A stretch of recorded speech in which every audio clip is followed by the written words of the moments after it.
You are listening to the Bitter Medicine Podcast on KWAZ Radio.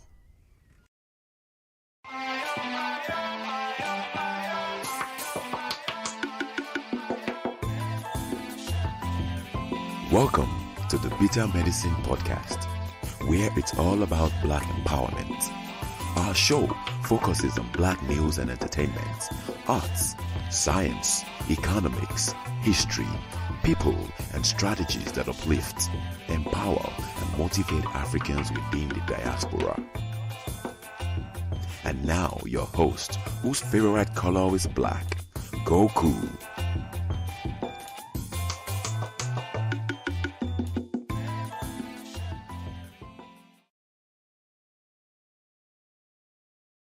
Greetings, everybody. Welcome back to the Bitter Medicine Podcast. I am your host, Koku.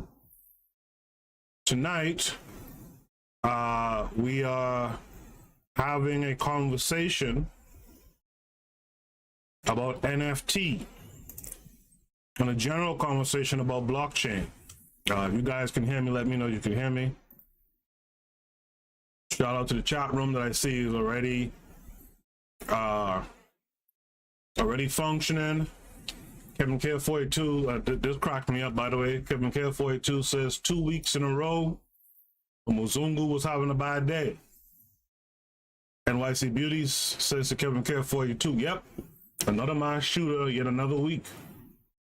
I guess America is back. Black Excellence says, I guess they took him to Burger King.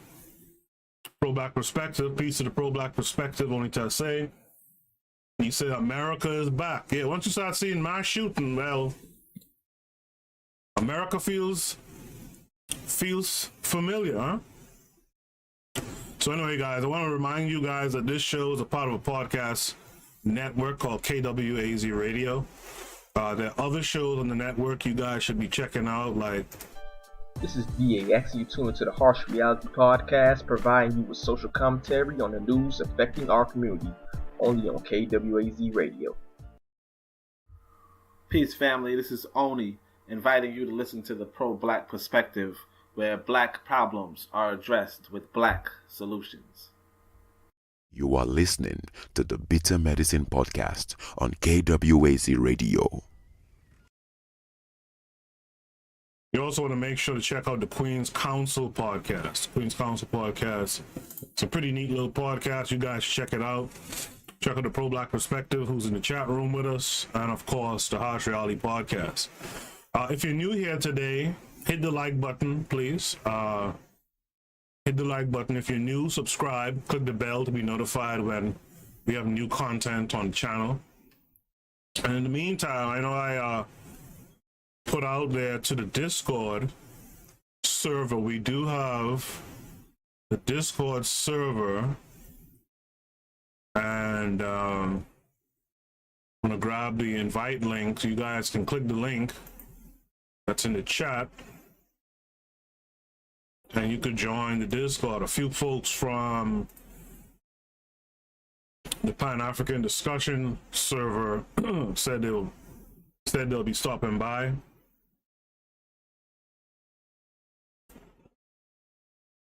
I've seen the chat room. The Pro-Black Perspective says link Discord for Machiavelli.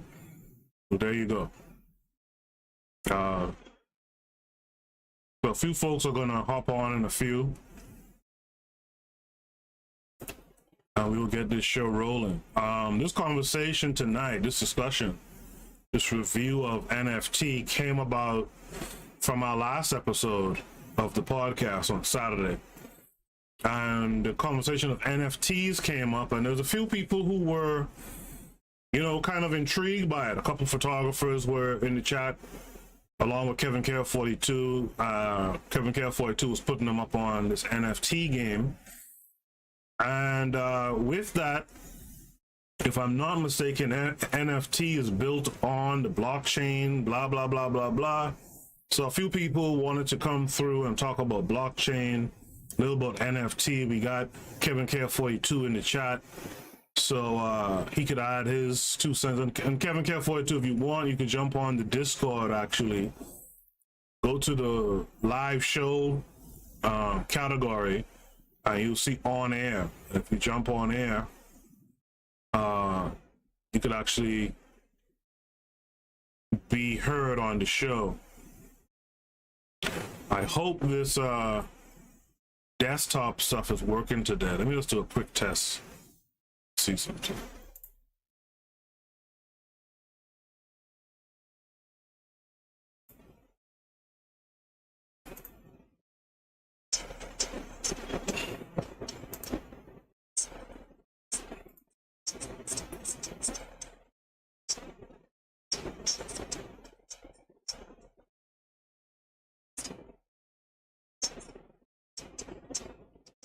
Yeah, it looks like it's not.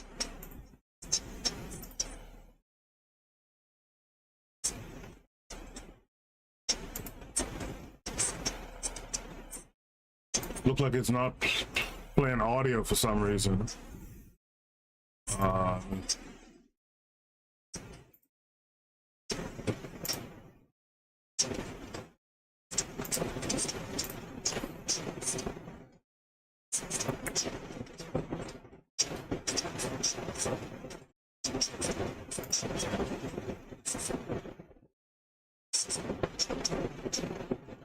Just bear with me 1 second. Trying to fix this sound issue.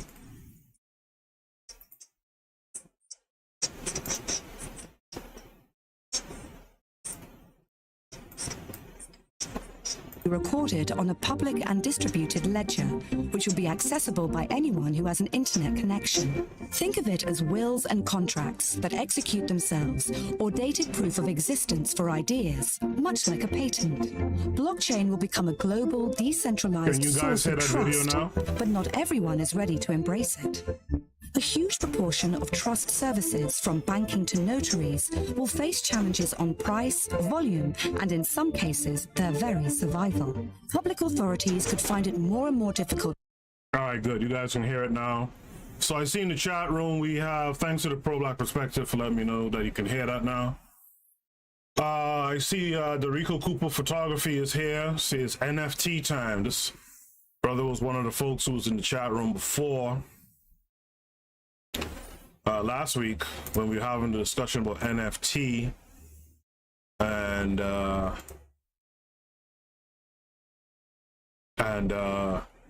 so he's one of the reasons why we're having this very discussion today. I saw Machiavelli subscribed to the show, but I'm not seeing him in the server yet. That's all good. Kevin Cares in the server. He's muted.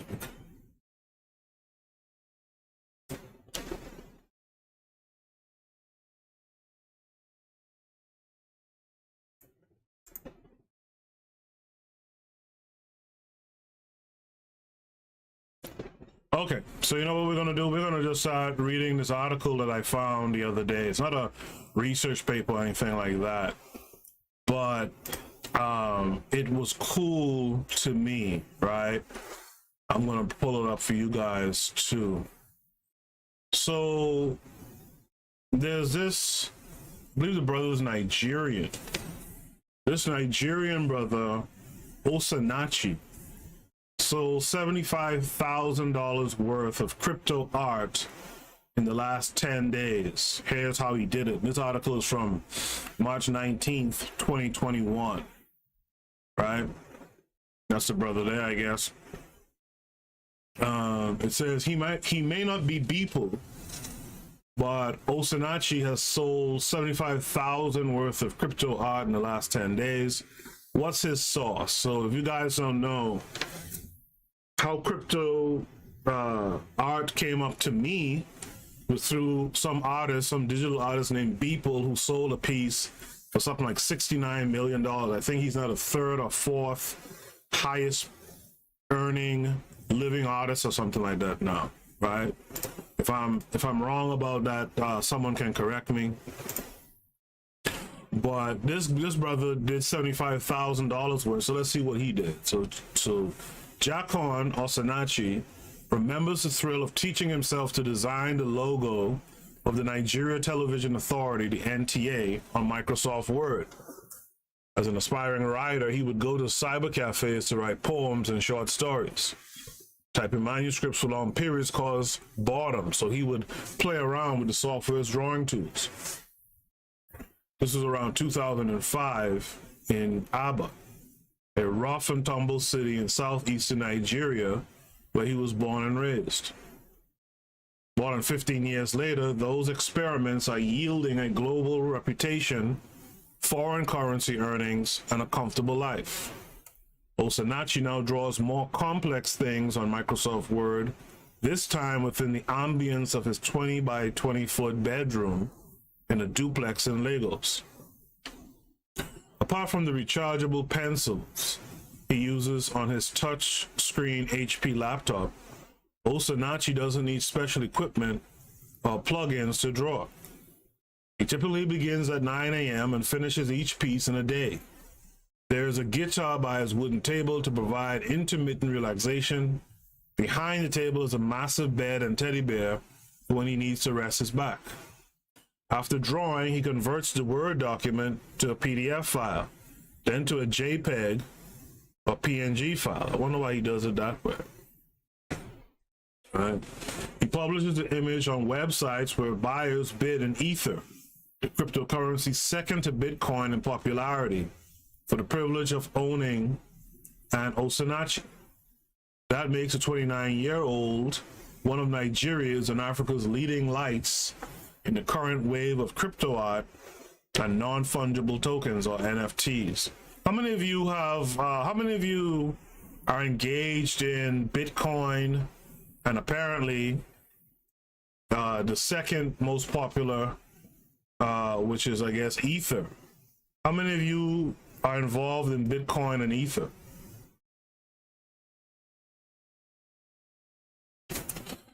In the chat room, the Pro-Black Perspective says 75K in 10 days ain't bad. You're absolutely right. 10 days? Some people don't make 75K in a year. All right. Crypto, Kevin K42 says crypto will make the artist more valuable. You do not have to deal with these thieving art galleries and agencies. More importantly, you will not have to deal with Muzungu thievery. Okay. So let's continue with the paper. Kevin K42 also says, what I also like is that you can set your royalty percentages, right? So, NFT are unique digital items, images, music, videos, tweets, works of journalism, real estate, traded on the internet between creators and collectors. I'm not sure, I don't understand the real estate part, but, you know, unless they're talking about like domain names or something like that, I'm not sure what that is, but images, music, videos, tweets, works of journalism, real estate, traded on the internet between creators and collectors. In the case of art, a creator uploads the image on websites like Nifty Gateway, Super Rare, OpenSea, which has received venture capital investment from Andreessen Horowitz or similar marketplaces. Through a process called minting, the blockchain technology, which powers the marketplace, assigns a unique identity, a digital token, to the art and creates a contract that cannot be changed by anyone. Depending on the platform, creators can decide to mint only one edition of the art or a number of limited editions.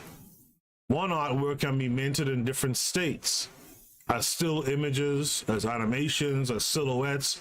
Whatever the case, each edition is a unique NFT. With the art minted, anyone on the internet can access the marketplace to place a bid and buy the art as an NFT. Secondary sales are another source of income. Artists get paid when those who bought their art sell it to other collectors. So that's what the That's what Kevin K42 is talking about in the chat when he says that you get to set your royalty percentages. So anytime a secondary seller sells your digital art that they purchased, you could set up a royalty of 10%, 20%, or what have you. And I think you could set that up at the same time when you mint, quote unquote, mint the artwork in one of those softwares that I mentioned earlier in the article, right?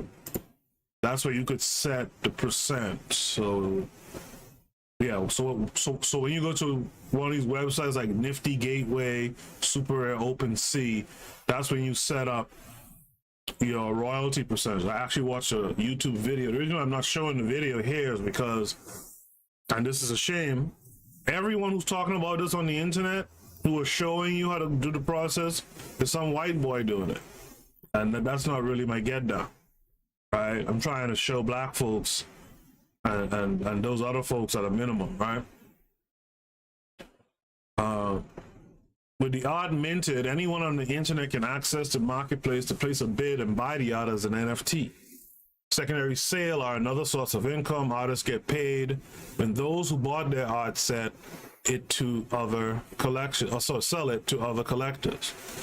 Last Sunday, Osinachi's Mirror Mirror and Am I Pretty sold on Super Rare for 9 ETH. Oh, I guess that's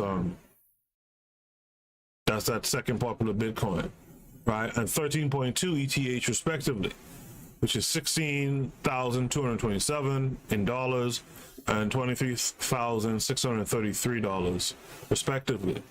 The most expensive yet, this sold 9 days ago, also on Super Rare, for 20 ETH, which was $35,919. So hopefully when we get folks in the Discord, we can talk about, because this is what interests me the most, right? We can talk about really how do you go from,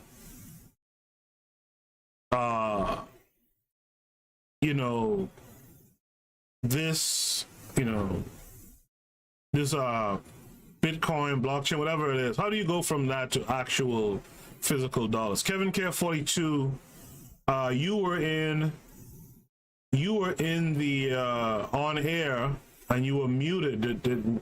Were you muted by me or were you muted on your own? I want to know that going forward so we can make sure that everyone could be heard. Right? Were you muted by yourself? Did you mute yourself, or were you muted by the Discord, by the settings of the Discord? Let me know that in the chat room so I can set that up. And again, anyone who has any experience with blockchain and NFT, by all means, you can hop on the Discord and let your voice be heard, man. It's all good. We're all here trying to learn or trying to share ideas, so I don't mind. In the chat room,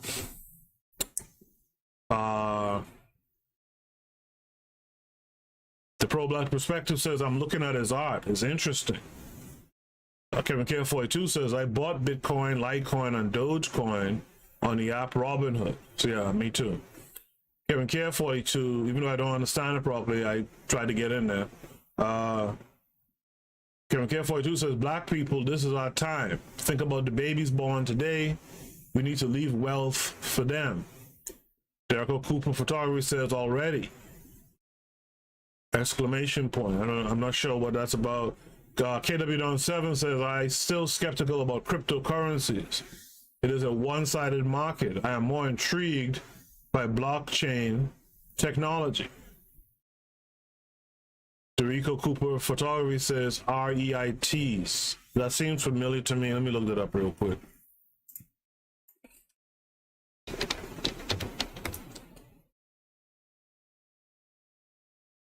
REITs, or real estate investment trusts, are companies that own or finance income-producing real estate across a range of property sectors.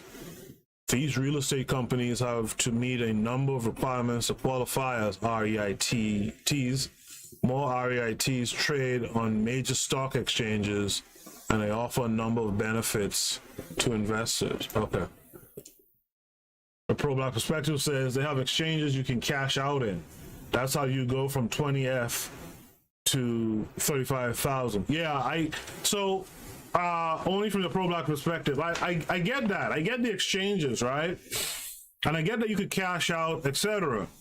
What I'm not understanding, and this is the thing that has stumped me from the very beginning, right? Like, let's take Bitcoin, for example. What is Bitcoin? Is it data that's been mined and it has some value to it, and that's what you're putting your money behind? Like, what is it exactly for them to be able to exchange it for actual dollars? That's my biggest question, right? I've read explanations that just didn't make sense to me. You guys may be able to break it down for someone like me who's stumped at what it is, right? So Kevin K says he doesn't know how to use Discord. If you jump into live chat, you should be able to be heard. Everyone should be able to be heard then on Discord. One of the best REIT is O. You get a monthly dividend. Sorry. Another REIT is BRG. I get a monthly income from this. Okay, you guys who know gotta break it down for everyone else to follow. That's one of the reasons why. Let me tell y'all something. A big reason why black folks always end up behind in technology is because we don't have the folks in mass or on larger numbers who get it early, the early adopters who get it early and can turn around to the rest of us, right, and say, listen, and then break it down like an ABC. It's A, B, and C, and that's what you got to follow, right? I had this discussion just today with a colleague of mine, right? That's one of the reasons why we get hurt financially. By the time we come around to understanding, you know, Bitcoin and all this type of stuff, you know, one Bitcoin is what, $61,000 or something like that, right? And yeah, I know you could buy parts of a Bitcoin now, this, that, the other. But what I'm saying is, just like how KW Don says he's skeptical, a lot of folks are skeptical because they just don't understand what it is fundamentally. So I'm glad that you guys in the chat room are dropping some tidbits like the REIT, but you know, Kevin K42 says you could jump on Robinhood app and buy. So that's something that if you're listening to this episode, you guys can do that. Jump on the Robinhood app and check those out. And he's saying that, Kevin K42 is saying that he actually gets a monthly dividend. He gets monthly income from this. He goes on to say, check out VOO. This ETF, exchange traded fund, tracks the S&P 500. You get all the major blue chip stocks. Okay, so now we get some information. Now that's what I call an ABC instruction. Go here, do this, do that. A, B, C. Right? Now, for those of you listening, this stuff ain't gonna just happen for you, or you know, out of nowhere. You're gonna have to do your work. Listen to the instructions you're getting in the chat that I'm rereading on air, and then hop on Robinhood app. You know, and check out some of, you know, look at the advice given in the chat room and then check it out. But the fundamental answer I'm still not getting that I'd like to get is, for example, what is blockchain? What is a Bitcoin? Right? And what makes it worth physical money? Kevin K42 says also check out VTF. I bought this at $128. Now it is $204.78. That's good. That's real good. All right, so let me continue with the article.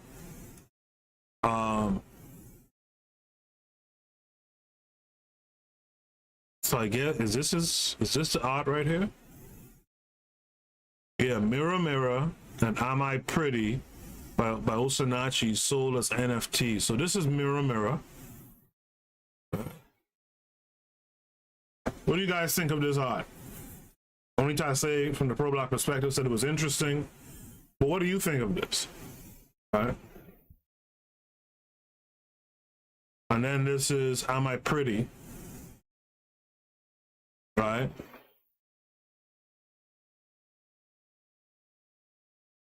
Digital art. Interesting. The global NFT market has taken off at an alarming rate.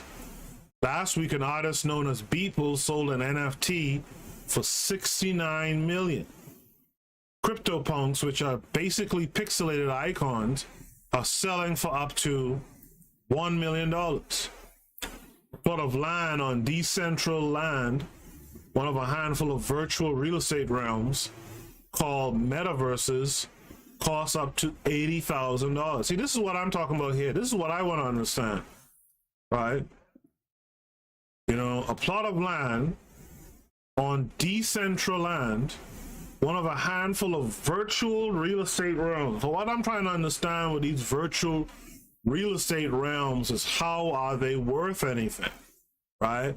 And they're called metaverses, cost up to $80,000. Much of this unreal or surreal, depending on your ontological persuasion, world is transpiring in developed countries. NFTs are not cheap, and so the wave is highest where individuals are rich enough to splurge ridiculous amounts on virtual art. But creators like Osinachi show that Africa can take advantage of this emerging technology. For those willing to dive into the rabbit hole, NFTs present new wells of financial independence and global influence to be tapped.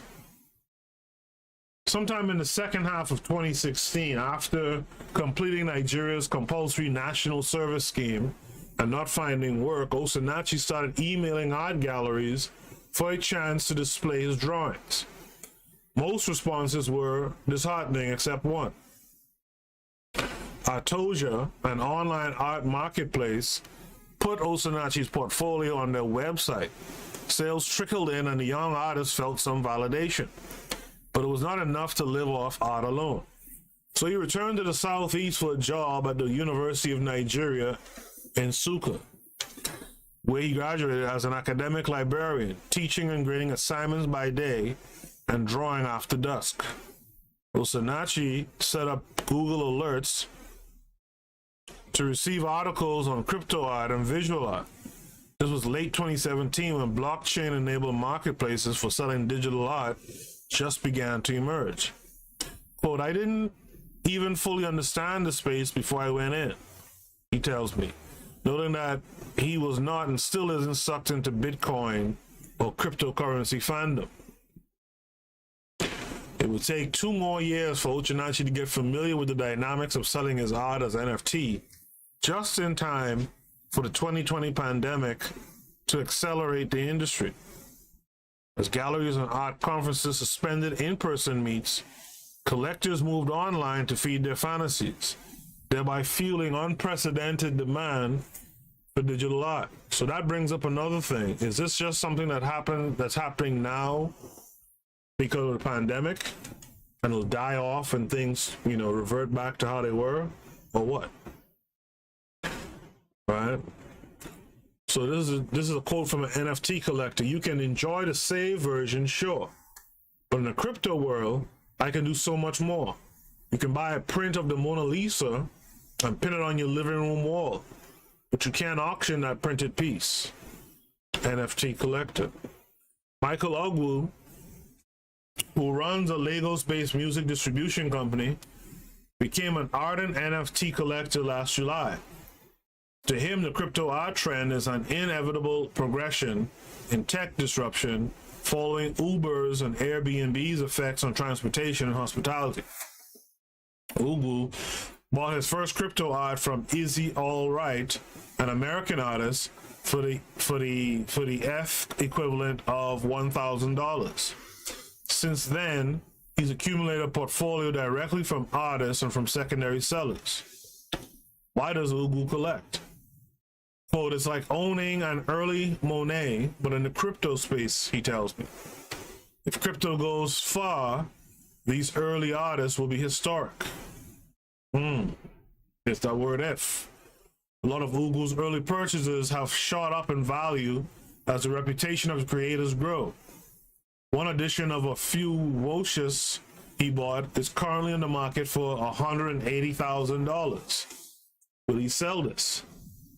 Quote, it's a long-term investment and will be part of early NFT history, so no. But if I need to, I will. I tell him that I have just right-clicked and saved his 1 of 10 ferocious pieces from Nutty Gateway. Why does he pay a ton of money for something so easy to save on a computer? And this is what, it's questions like this that need to be answered for most people and answered satisfactorily for people to get involved. So, quote, you can enjoy the save version, sure, but in crypto world, I can do so much more. You buy a print of the Mona Lisa and pin it on your living room wall, but you can't auction that pinned piece. So that's the, I get what he's saying. I mean, okay.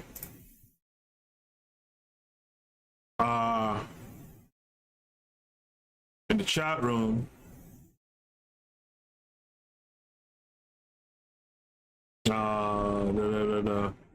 Kevin K42 says another REIT is BRG. I get a monthly income from this. He says check out VU. I read that before. Also check out VTF. I bought this at 128. Now it's 204. He says YYY Amplify high income pays a quarterly dividend. Derico Cooper Photography says SKEY. SKEY works with blockchain. For example, with SKEY, you can loan out your car and it cuts off after it reaches a certain destination. You program it. Oh, that's interesting. So your car becomes like a shopping cart at Target. Once you goes too far, those wheels lock up on it. All right. Okay, that's interesting. That's interesting. Okay. How are you guys feeling about Osinachi's windfall for his art? Well, first of all, how do you feel about his art? Do you like it? And how do you feel about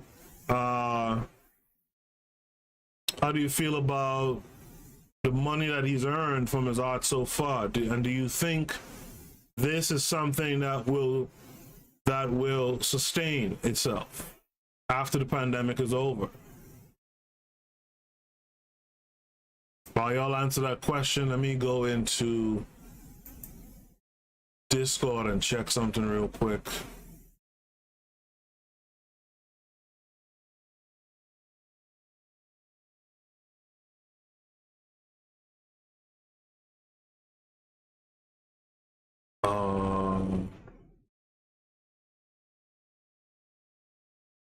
Yeah, I see. The brother is, I see only told the brother where the link is. So, okay. So,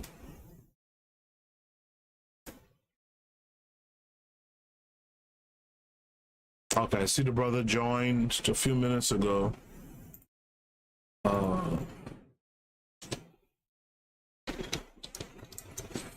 Let me send him a message.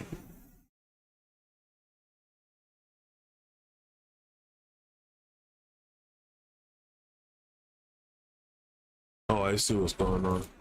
Okay, bear with me 1 second. Let me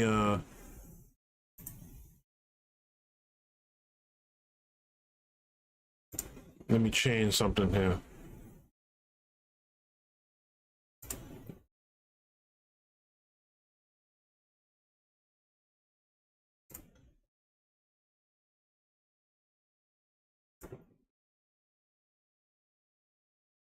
Okay. Okay. So if you guys go jump on the Discord now, you should be able to speak.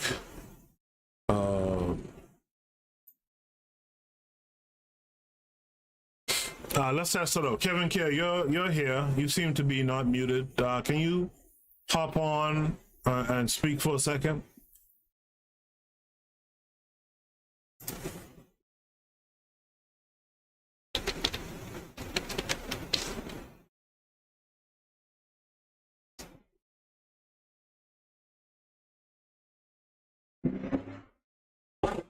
And Machiavelli, you should be able to unmute too and hop on.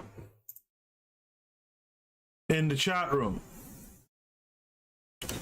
Kevin K42 says the dollar in the United States is going down in value. Gold and bitcoins keep rising. Jericho Cooper Photography says NFTs allow you to buy micro shares in a piece of art, like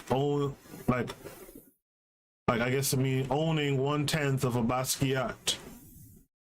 The U.S. currency is at risk of hyperinflation, like Zimbabwe.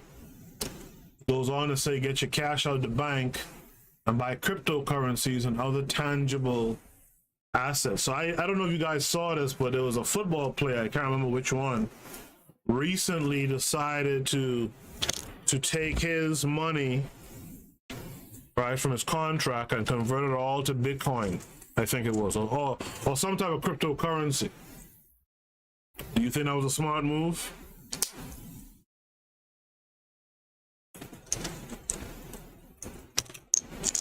From what Derek O'Cooper was saying, sounds like that would be a smart move. So you guys let me know. But to continue,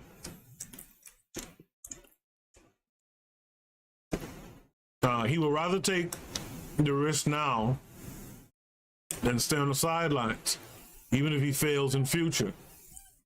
The lesson from the Bitcoin doubt of the last decade is that it is better to be in the bubble when the barrier to entry is low and to be outside. That's a true philosophy right there. And Ugo is convinced that Africans need to get on the NFT train right now. A piece by Osinachi is the only African NFT in his collection. That's partly because it's a better investment to buy the works of Western artists at the moment. But he has met with Osinachi. I'm sorry. That's what I get for eating.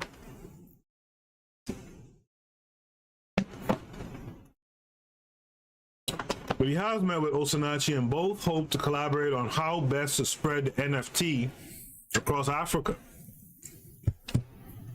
If NFT is the future of monetization for creators and of cryptocurrency adoption, African creators and investors should be involved in defining standards in terms of engagement. Osinachi's art sold for under 1F in December 2019, and the peak USD exchange rate was about $150 per F, or ETH. Today, he sells in tens of ETHs with the cryptocurrency exchange for thousands of dollars, enough to refer to himself as Africa's foremost crypto artist. The former Liberian has come a long way, from designing logos in a remote town to selling his artworks to global audiences. He is one of over 50 artists whose work have been curated and exhibited at digital fairs by KWAZ Gallery, a studio in Switzerland. So this is some more of his art here. Right? I don't need to say so. It's interesting. More of his art here. The first piece is called Choose the Man You Will Become. The second one is You Dreamer. All right, so this is You Dreamer. This is Choose the Man You Will Become. If you remember this, if you still go to the barber to get an edge up, you know this looks just like one of those charts. You tell the barber which haircut you wanted, right? Choose the Man You Will Become. The Dreamer. representative of the studio says KWAZ, the studio's proprietor, found Osinachi on Instagram and became interested in working with him. His, quote, talent, dedication, and charisma obviously leave no doubt, end of quote, that he would be a successful artist and reflects the potential that NFT space can bring to African artists particularly. Aspiring NFT artists have some challenges. For one, the fees required to mint on most platforms, called gas fees, have risen sharply over the last couple of months, from under $50 to over $200. Osinachi says restrictions on formal crypto trading in Nigeria complicated the process of buying Ether. Osinachi is also worried about how the market at this time is skewed to Western flavors and dictates. He wants more variety in the mix of creators and investors. The money has been good, but for Liberian and him, a major priority remains the simple sharing of human experiences through art. By the way, the person who really supported this guy, it seems, is someone out of Switzerland, right? A studio in Switzerland. So we can only guess, right, what kind of folks it is who put him up. And this is why we need more people of ours in more spaces, right?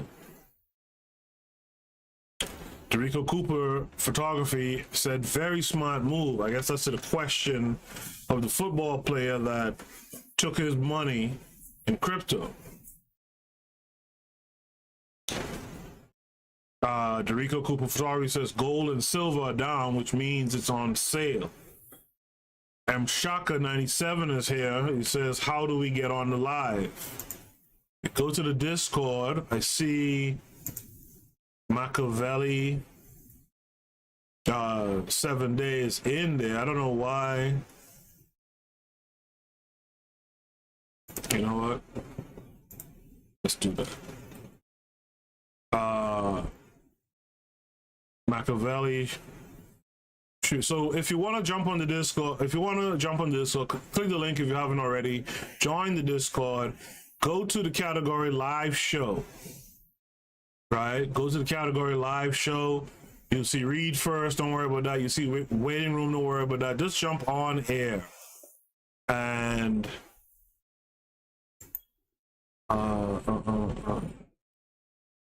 let me figure out this muted thing for a second.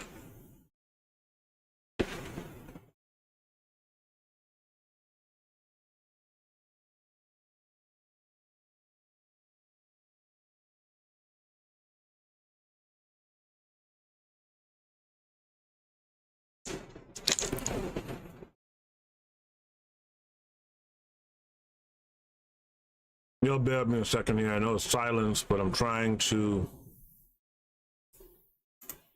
make sure I get the guy on here.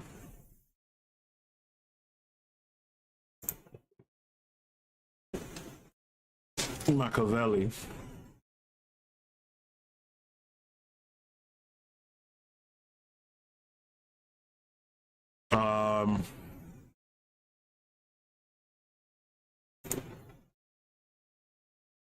Hold on a second. Boom, boom, boom.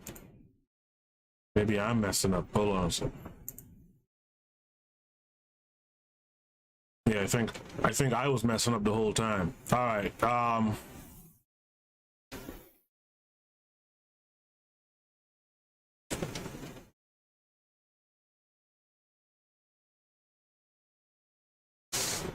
right. Can you guys in the live on air hear me now?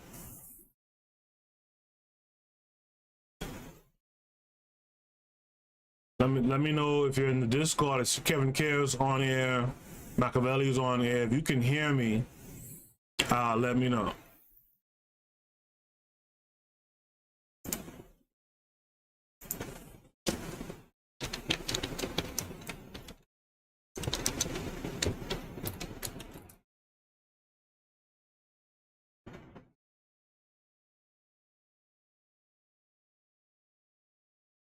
General Abzu's here. He might be muted. Let me fix that. Guest speaker.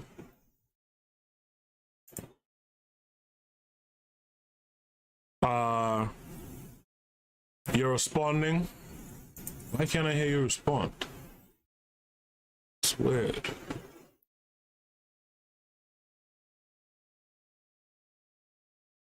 All right, you guys who are live with me, bear with me a second. What I'll do in the meantime, I'm going to show you this video that is a blockchain that was well, first I'll show you this video on what a blockchain is. I'll work on getting these guys on air in a second. Modern technology allows people to communicate directly. Voice and video calls, emails, pictures, and instant messages travel directly from A to B, maintaining trust between individuals no matter how far apart they are. When it comes to money, people have to trust a third party to be able to complete a transaction. Blockchain technology is challenging the status quo in a radical way. By using math and cryptography, blockchain provides an open, decentralized database of any transaction involving value, money, goods, property, work, or even votes, creating a record whose authenticity can be verified by the entire community. The future global economy will move towards one of distributed property and trust, where anyone with access to the internet can get involved in blockchain-based transactions, and third-party trust organizations may no longer be necessary. The uses of blockchain technology are endless.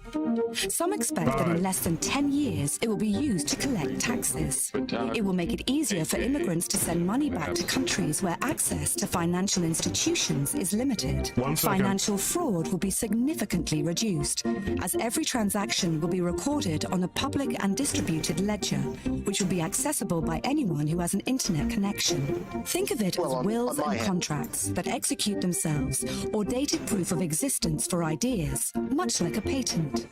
Blockchain will become a global, decentralized source of trust, but not everyone is ready to embrace it. A huge proportion of trust services, from banking to notaries, will face challenges on price, volume, and in some cases, their very survival. Public authorities could find it more and more difficult to enforce traditional financial regulations due to the new possibilities offered by the Bitcoin network to bypass traditional financial intermediaries. Unimagined new networks will evolve to meet society's needs more cheaply and potentially more securely. Will governments, financial and legal institutions embrace blockchain? What will happen to the ones who don't?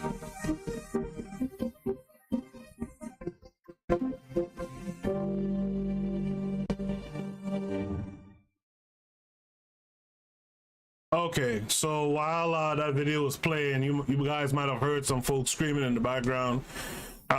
You should be able to hear everyone now. We got General Abzu here. General Abzu, can you let everyone know that you're here? Hello. Hey, how are you?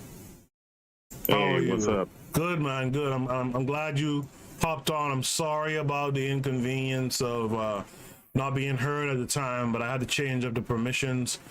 We got Kevin Kerr here. Kevin Kerr, are you still there? Can you hear me? Yep, I can hear you loud and clear. Yeah, it's all good. General Abzu, aka the Rico Cooper Photography. Oh, okay. Now I put it together. Okay, cool. And Machiavelli, I know Machiavelli was in the chat room a second ago. Machiavelli, are you still there? Machiavelli?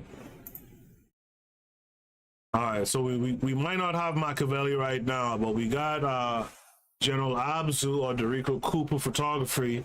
Dorico Cooper Photography, General Abzu. Can I ask you, where are you from, brother? Michigan. From Michigan? Flint, Michigan. Oh, you from Flint. Oh, man, I should have you on another time, too, to talk about Flint as well, because from what I understand, the water still isn't, the water crisis still isn't fixed out there, right? It's a selective crisis, you know what I'm saying? It's basically a class situation. You know, if you ain't in the right class, your water's still messed up. Right. That's what I figured. Hold on a second.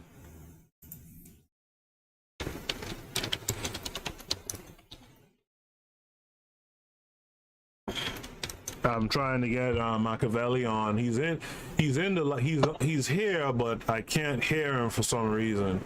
But I could hear Kevin Kerr. I could hear General Labzu. I'm testing again. Can you guys hear me? Yes. Can you hear me? Yes. Yep, I hear you. I can hear you. Kevin Kerr, can you hear us? Yes, I can hear all of you. Very clear. All right, good. All right, so let's while we get. Wait. Can someone turn off the thing? I can hear the podcast on YouTube, so it's kind of throwing me off. I don't know who has it on in the background. Well, I don't have it on. Can you still hear it now?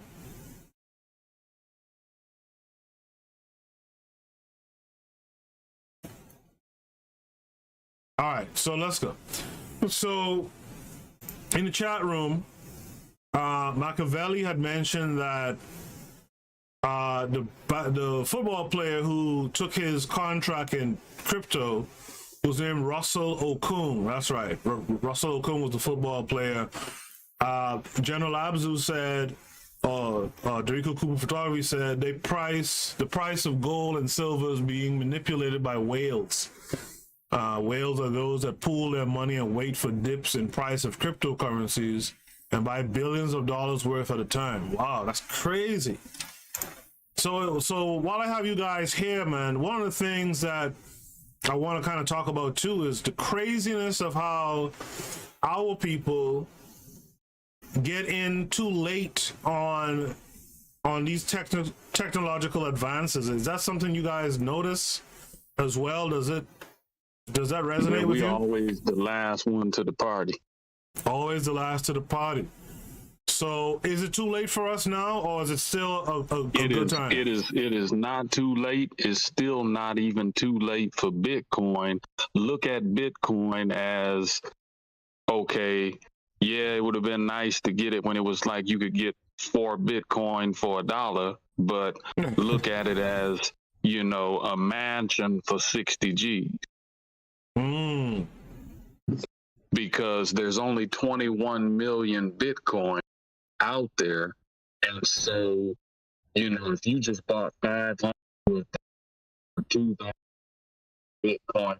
I'm losing you a little bit. Your voice just dropped. I'm losing you. Hey, Machiavelli. All right. Thanks for joining us, Machiavelli. Sorry about that. No. It's partially and largely my fault. So I apologize. But yeah, General Abzu is telling us. I just asked a question to the panel who's live with me. Is it too late for Black folks as far as cryptocurrency goes? No, it is not too late. It is not too late. If you look at Bitcoin, look at it as you're buying $1 million mansion, 60 G's right now. Like, yeah, it's more expensive than it was, before, but you still getting like, a 8-bedroom, 5-bathroom house for 60 G's. I'm gonna look at it. Right. So it's not too late. Machiavelli? Oh, no, I agree. The Bitcoin is still in its price discovery phase as an asset globally. So if you look at currently we're in the bull market, in the bull cycle, but every 4 years you have a halvening, and what a halvening is when the supply of Bitcoin that is generated by miners globally is halved. So from my understanding, the next halvening would be in 2024. Okay. So the amount that's being produced now will be halved again. So again, it just increases the deflationary aspect of the asset and increases the scarcity of it. Right. And we're talking 4 years from now as well. And projections, some of course have, in my opinion, more aggressive projections of it reaching upwards of $200,000, $400,000 by the end of this year.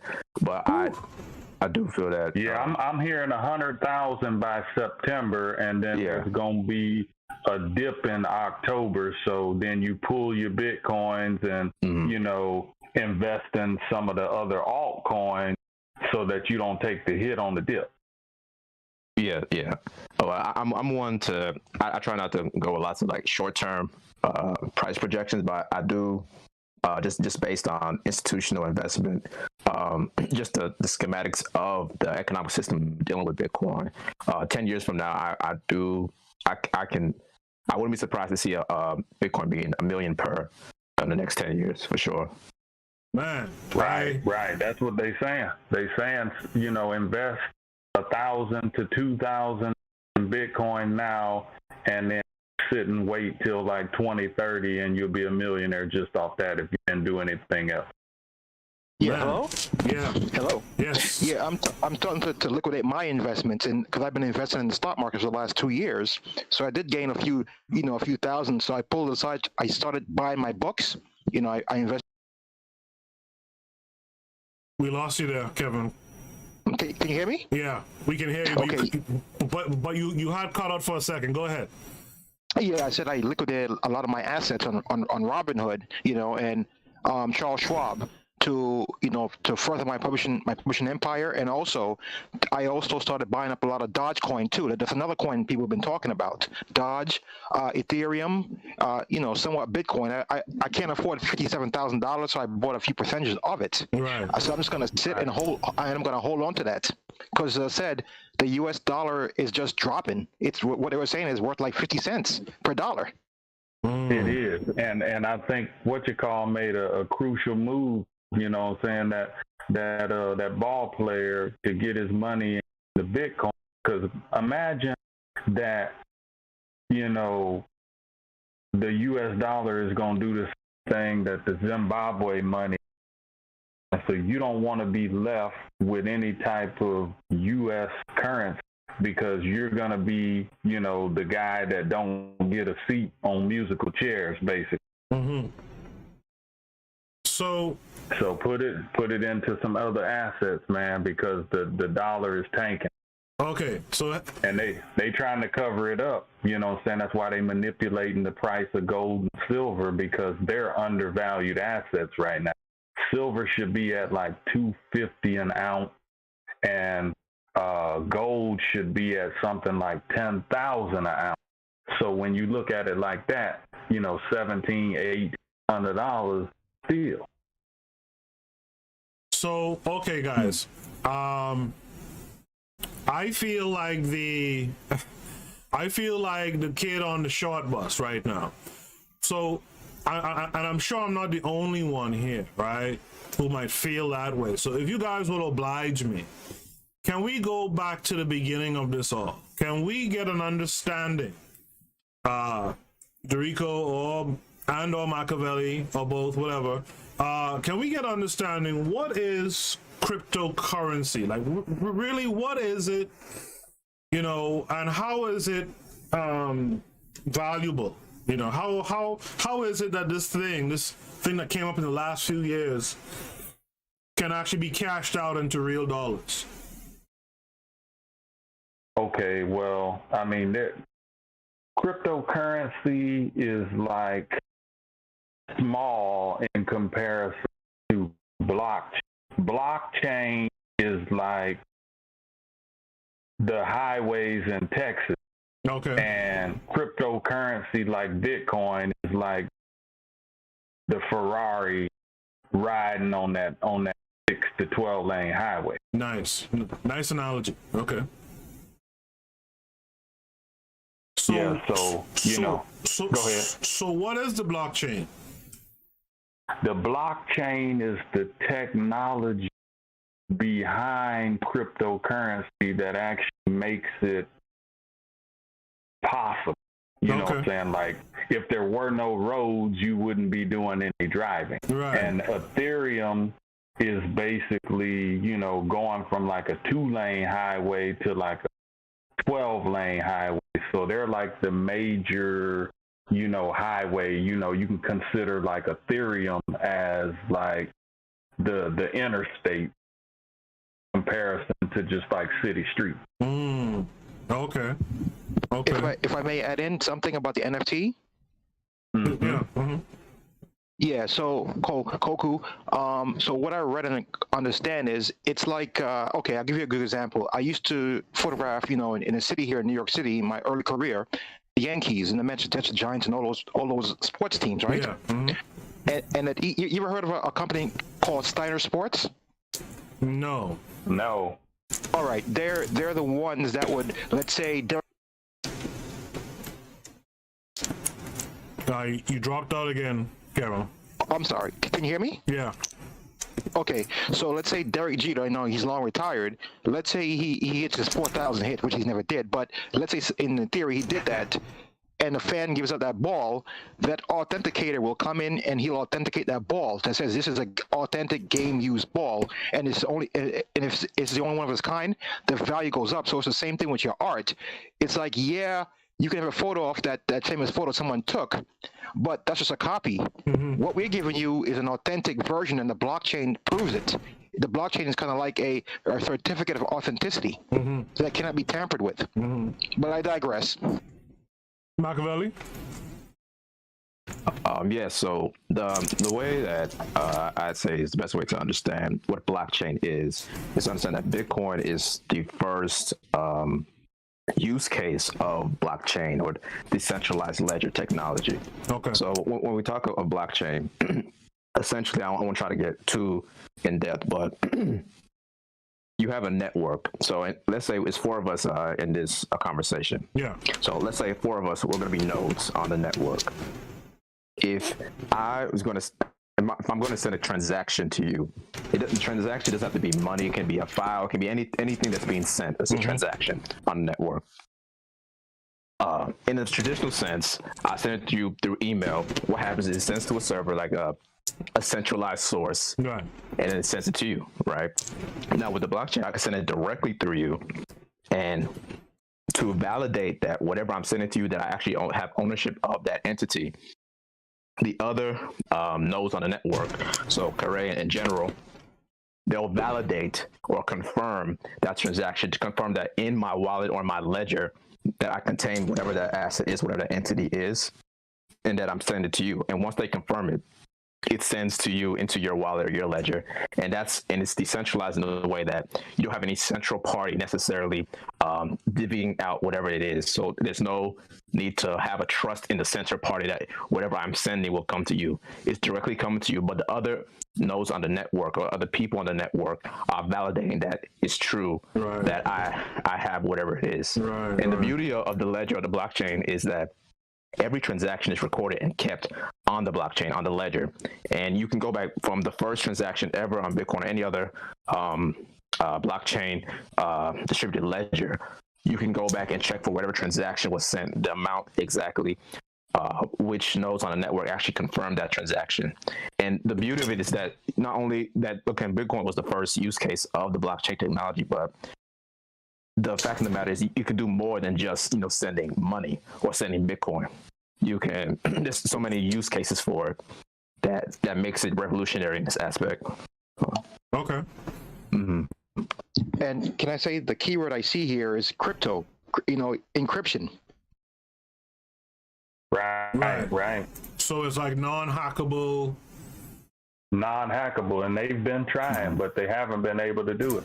And the part of it being hard to crack is the fact that when you have so many nodes on a network, so many participants in that network, right, if you try to take over or try to reverse a transaction, you would have to essentially take over all nodes on a network. So that's why the more nodes on the network we have, the more miners, the more people that are validating transactions, the harder it is, the more challenging it is to hack that network. Versus if you have a central source, how many times maybe Twitter or any other website may be down because most websites on the web use Amazon Web Service. If you can get to Amazon Web Service and interact or do a DDoS attack on their servers, most of these websites will be down because that's the central source. Whereas with the blockchain, with the decentralized nodes that have a part or a key into the network, they have a part in making sure that it's robust, you would have to have so much power, so much electrical power, computing power to take away so many of the nodes on a network to reverse a transaction or to hack the network in totality. So what I'm getting, bear with me, what I'm getting here is like, back in the day when you use like, what do you call it, peer-to-peer, what do they call it again? Like LimeWire, for example, if you wanted to get the music. Torrenting, yeah. Yeah, torrenting. So how I understood that was you weren't getting necessarily a file from one place. You got these packets that pulled parts of the file and then reconstituted it on your hard drive, for example. So in that way, if one avenue that you were getting packets of this file from, if that was to go down for some reason, there are other avenues to get the packets to constitute the full file. So it's something like that, basically.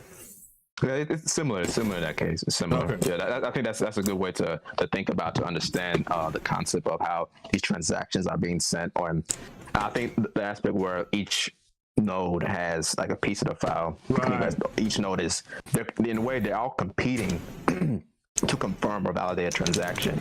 And I won't say a prize, but the reward is that proof of work is that you get fees from as a miner, as a validator on a network, and those fees aren't paid in Bitcoin. So that's the incentive for people to actually have nodes or to mine on the network. Okay. You have your incentive for being a part of it, to making sure that it's validated and transactions are going through as they should, is mining fees, or those Bitcoin fees that come back to those miners or validators, I should say.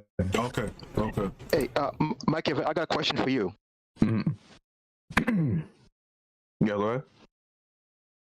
We can't hear you, Kevin. Hello, can you hear me? Yeah, I hear you. Yeah. Okay, I have a question for you. So, my first experience with the internet was like the mid to late 90s, around 1996. It was my last year in high school, right? Mm-hmm. And it was very basic. It was very unpolished. It looked rough, right? Mm-hmm. But there was always around. Yeah, I remember that. Yeah. 28.8 to 56.6. But as the years went by, it got better and better. They started using I think they call it CSS, the coding language, instead of to come out with HTML. But one thing that was always going on, people were saying, "Oh, I will never buy things over the internet. Never, never, never." But look where we are now, like almost 30 years later. You know, you got stores now that say you can't even use cash. You got to use cards. And they came out with credit cards just basically for, the rich white man that wanted to keep track of his business expense. Yeah. So I have a question for you, and I'll digress. Do you think in the next 10, 15 years that, crypto will be more mainstream as it gets as it gets better and more secure? Oh, absolutely. I think what we should keep in mind is that it's a lot of the use cases that we see, because you'll see people trying to, like NFTs, for example. This is not the first time NFTs have been around. NFTs were, if I can recall, were first created back in, I want to say 2016, 2017, around that time. And, you had ones called like crypto kitties and crypto punks or cyberpunk, something of that nature. And the standard, let's say we're talking about Ethereum tokens or ERC tokens. Mm-hmm. You have ERC20 tokens, which generally most other altcoins that are built on Ethereum, the type of tokens that they use are ERC20 tokens. Now NFTs are ERC 721 tokens, and those are those 1-to-1 ratio type of tokens where it's that asset itself. You can't really trade it for like another NFT like that necessarily, right? So the boom you see now is the evolution of people actually finding use cases for that technology at a time. Right. So now you have NBA Top Shots, trading cards. Even now people trying to do real estate, and you have virtual items, games where let's say you have a skin. Let me say some skins for like some apps or a game that you have as an asset now. And you can make that into an NFT and you have ownership of it. That's something of value that you can trade amongst not only people on that specific game, but on the internet in ways that weren't open to before. And because now we have this use case of ERC 721 tokens or just generally just NFTs, the use case when you have more people coming into the area or this sector of technology, that's when you have the creativity and now people are actually being able to use these things for what they can be used for. Just like before, the first thing you had was Bitcoin. You have a multitude of different tokens and multiple different use cases and applications, and have even depending on who you talk to, because you have some people that are Bitcoin maximalists, and that's all they believe that's the only one that's the true one. And other ones that are more progressive in that nature, but the idea is that there are changes over time And from what we know now, we don't know from, let's say, 2 years from now, what this space will be. But I have no doubt in my mind that it's going to evolve more. It won't go away by no means. Mm-hmm. Hey, did you guys hear yesterday the news that the founder of Twitter just sold his first tweet for $2.9 million? Wow. Jack Dorsey, I think. Jack Dorsey, 2.9. Mm-hmm. And here's the thing: he says he's going to. What concerned me? He says he's going to donate it to charities in Africa. Do you think they're trying to really push this thing into Africa and try to recolonize it again to, rival the Chinese? Man, that's what they've been doing. That's why Hillary Clinton and all them is upset. You know what I'm saying? I was a part of AFRICOM, in the Marines, and then I was stationed in the Horn of Africa. And so basically, you got 54 countries. The United States basically, spoke with like 13 out of the 54 countries. They done set up bases and different things going on around the continent, and they're not really dealing with the other countries besides those 13. And Muammar Gaddafi, was basically trying to unite Africa, and basically he got the 3-strike rule because, one, he was creating a gold currency that was going to be like the for all of Africa. And right, the Libyan dinar, mm-hmm. And then he was setting up a central bank of investment, and basically, what was the other one? The AMF, the African Monetary Fund, and all the Western countries was like, oh yeah, this is a great idea, we want to be a part of it. He was like, no, this is for Africa, and then next thing you know, there's a no-fly zone. We got Benghazi and Misrata, going crazy. Right. And I was there in 2011. I was in Benghazi. I was in Misrata. I was embedded with the rebels. So, I've been inside Muammar Gaddafi's house while he was still alive. Oh, wow. So it's so much that's going on out there. But yeah, to get to the point, basically, yeah, that's what they're trying to do is recolonize Africa. They're trying to kick China out because China's trying to do the same thing, but they're not as forceful about it. They like, oh yeah, we're gonna come in and help you, whatever. But then they hire their people and then come out there and try to take over the thing. Don't hire any of the local people. Mm-hmm. Just robbing the continent. And they say Jamaica's about to be the first Chinese colony in the West because they got so much going on down there. So China got so many people that they trying to, colonize other countries and get some of the people out of their country into other countries. I'm telling you, like it is so much going on. You can go to places in Africa and you see more Chinese people than you see black people. In my hometown, I'm from the Bahamas, and in my hometown, what the Chinese did there, they play that little game. They come to help you set up some infrastructure or whatever. But the workers, you have to give their people in China work permits to come down there and live and work. And they come down there, and of course, they start having children with some of these folks, and that kind of anchors them there now. So yeah, it's definitely a soft version of colonization going on in the Caribbean for sure. Right, they taking the same route that the Arabs did, when they colonized Africa. So if you look at places, like the East Africa, India and places like that, Comoros, Mauritius, it's like that. You cut out there. Oh yeah, I was just talking about Comoros, Mauritius, Madagascar, like they taking over like that whole area, like the Arabs, they colonized. Yeah. Can I jump in a little? Can I jump in a little bit? Yeah. I've been hearing rumbles, that China is they're very much against cryptocurrencies, right? Do you think this is because they have all these loans in these different countries, and now if those countries go to cryptocurrency, it would kind of screw China over? What's your thought? You, Koku, the rest of the room, give me your thoughts. Yeah, that's bull. They're actually one of the most, percentage-wise, have the most miners in the world for Bitcoin, so that's bull. Okay. Yeah, so if anything, it's more so, because you see a lot of these countries will talk about, oh, we're banning it. You can't ban something that you didn't create that's global on the internet. You can't ban it. It's impossible. You can't do it. So, especially when the whole purpose of it is so that you can't ban it because it's decentralized. Right. The basic core of it. So, them saying is because mainly it threatens the monetary system that they've already had in place.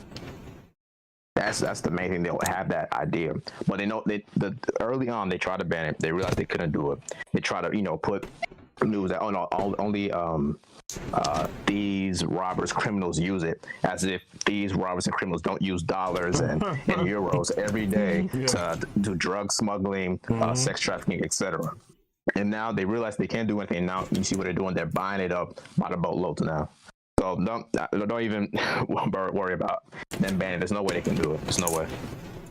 They got that same mentality of, okay, they figured out they couldn't beat the Bitcoin, so they might as well join it, and they just become part of those whales, and freaking just like, because they got the media power, so they could say stuff in the media that can sway the people to create those dips in price, and they just wait for the dips, and they got the money ready and buy up billions of Bitcoin or billions of dollars worth of Bitcoin at a time.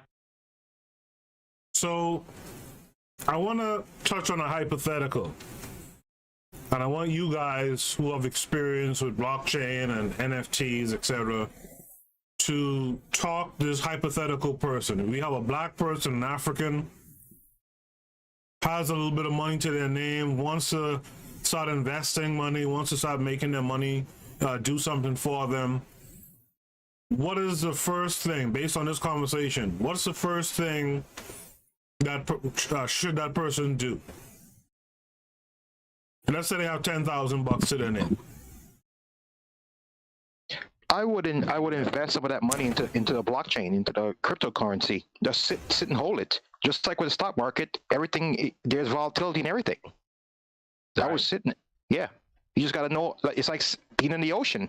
You're going to have a clear day, and you're going to have the storms. You just got to weather the storm.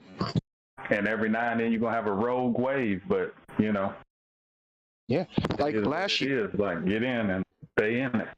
Yeah, last year, during the first shutdown, I had a lot of money in the market, and on that one day, it just totally dropped. But as the months went by, the money came back eventually. Right, so that's the thing about like investing in period, right? There'll be dips, but if you invest for the long term, overall you should still come out. I mean, I think the hypothetical percent is like 8%, 8 to 10% ahead or something like that, right? Right. So you guys are saying, I have someone who has 10,000 US dollars, for example. They should put their money into blockchain, but I want to avoid certain generalities in a sense. Like, what exactly should they do to put this money into a blockchain? Like, what blockchain? How do you go about doing it? What's been your experience? And that's for all of you. Machiavelli, you can start. I think it's also dependent on where you're at and the regulations in your country. So like, here in the US, there's now that you have more ways to buy cryptocurrency, especially Bitcoin, whether it's Cash App, whether it's Coinbase, Gemini, Kraken. There's so many, you can go Bitcoin ATMs, localbitcoin.com. There's different ways you can purchase them. I would say try to find whatever the best way is to buy it in your country. But I would say the easiest, instead of trying to jump into the latest altcoin that's supposed to go up like 1,000x in the next couple of weeks, I say the basis that for sure that's actually being adopted is Bitcoin. I'll say start there, and then if you so wish to, look more into different altcoins, I'll say, if anything, look into it but overall, only invest what you're willing to lose. If you invest money that you're willing to see and burn up in front of you, don't invest something that's like your rent money or something that you really need. That's one thing I follow a lot. Just invest what you're willing to throw away, essentially. General? Yeah, like I say, it's a lot of volatility. I can co-sign on that. And like, don't put any money in the market that you can afford to lose. So after you done paid all your bills and you got about 2 G's or so just for a rainy day, you could play around with that other 8 G's, you know, get in some different stuff, but do your research on what you're putting it, you know, and then you got to just pay attention, because you'll have wild cards like, you know, situation with XRP Ripple, the SEC lawsuit, you know, the money tied up, they want, you know, they getting delisted on platform, you know, all kind of stuff. So it can get crazy, you know, but if you're only putting in, you are willing to lose, you're going to be fine. So, don't put your bill money. Right. So,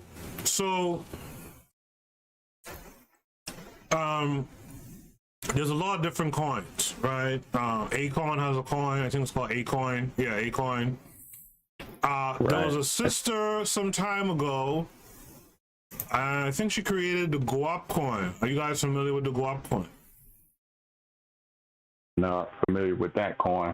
Yeah, I heard about that years ago. What is that? Yeah, There's like 8,000 different coins out there. And you got to read the white paper.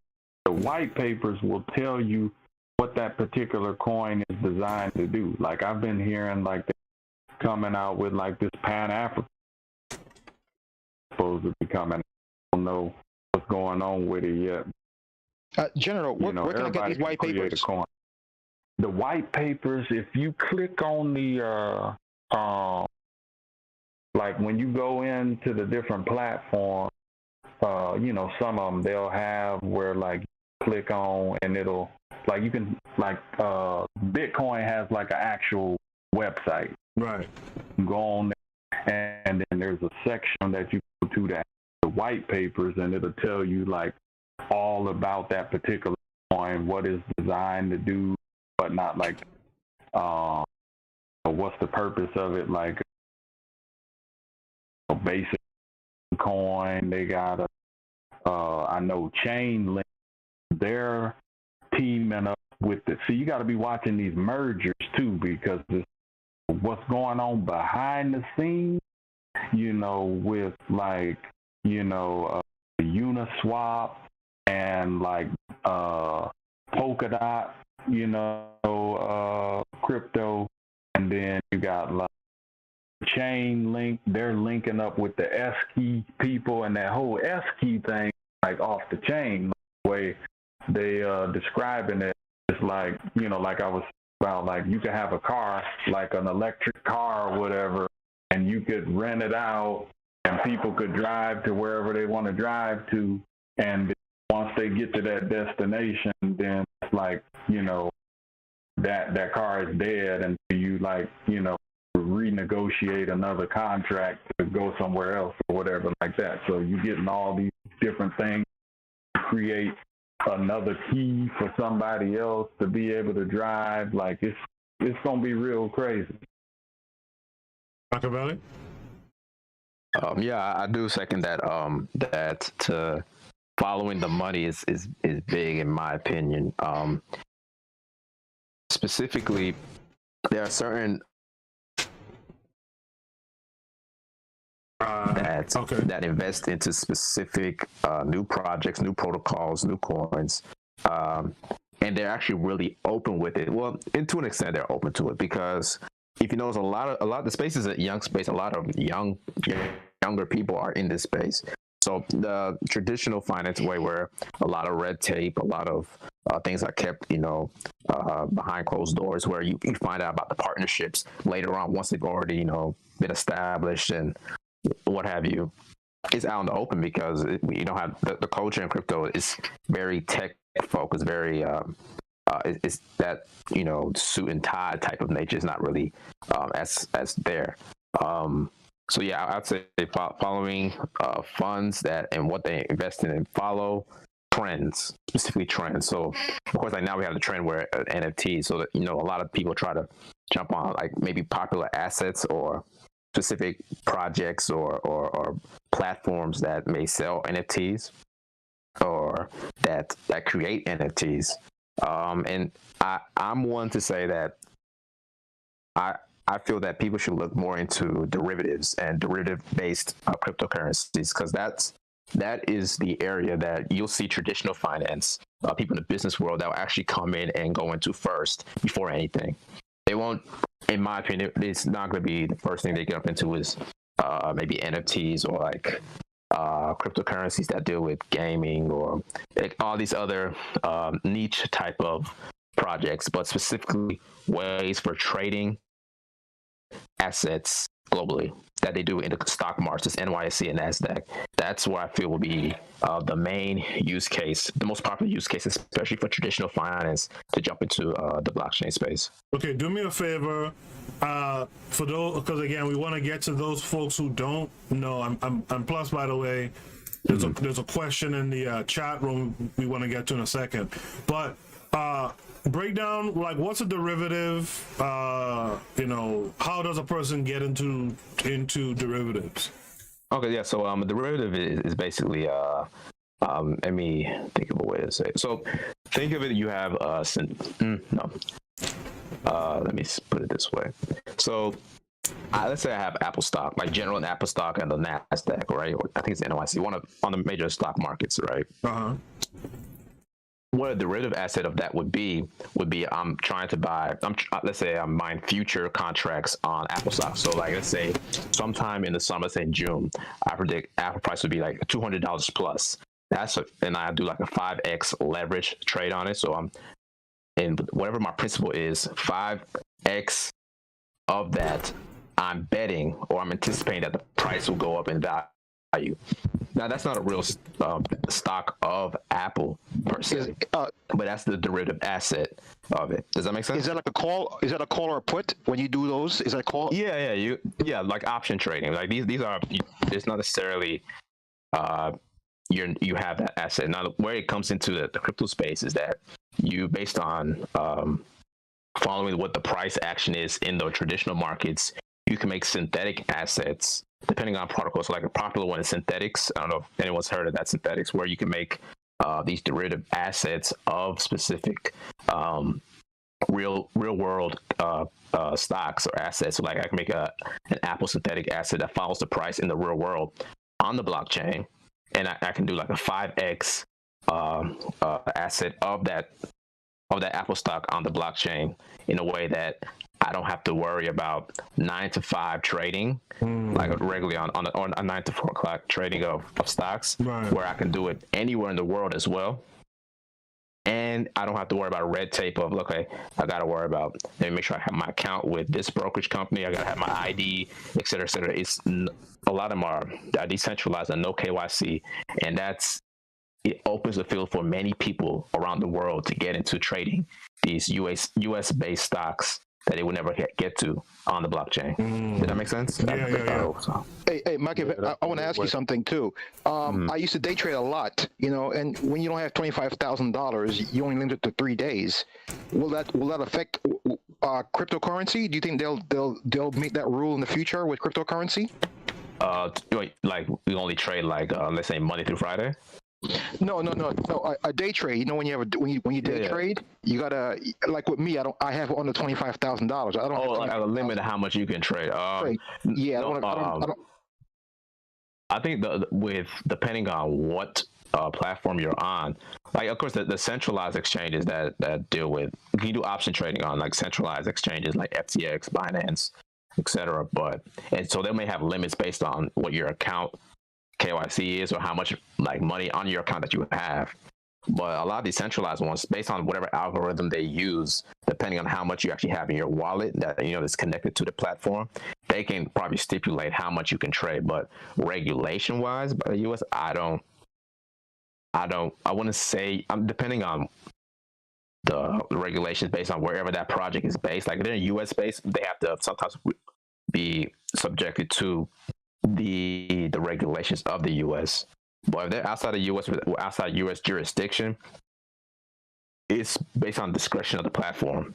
And of course, and then when we talk about decentralization, some of these platforms, they have their own tokens.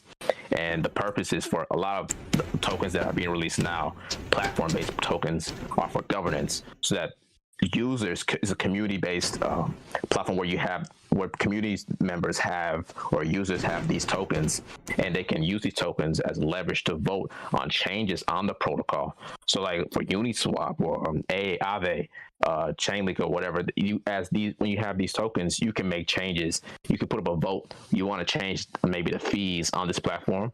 If you have enough votes of people that hold the token, you can change whatever it is.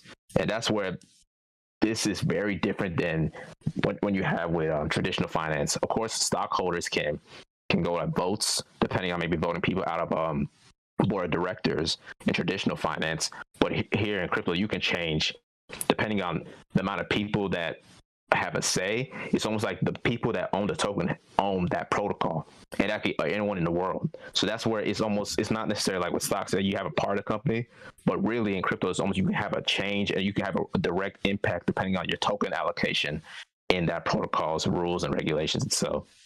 So, Mikey, I see this being a big change, not just financially, but for a lot of things. And you just put little seeds in my head. Sure. This could be for politicians too.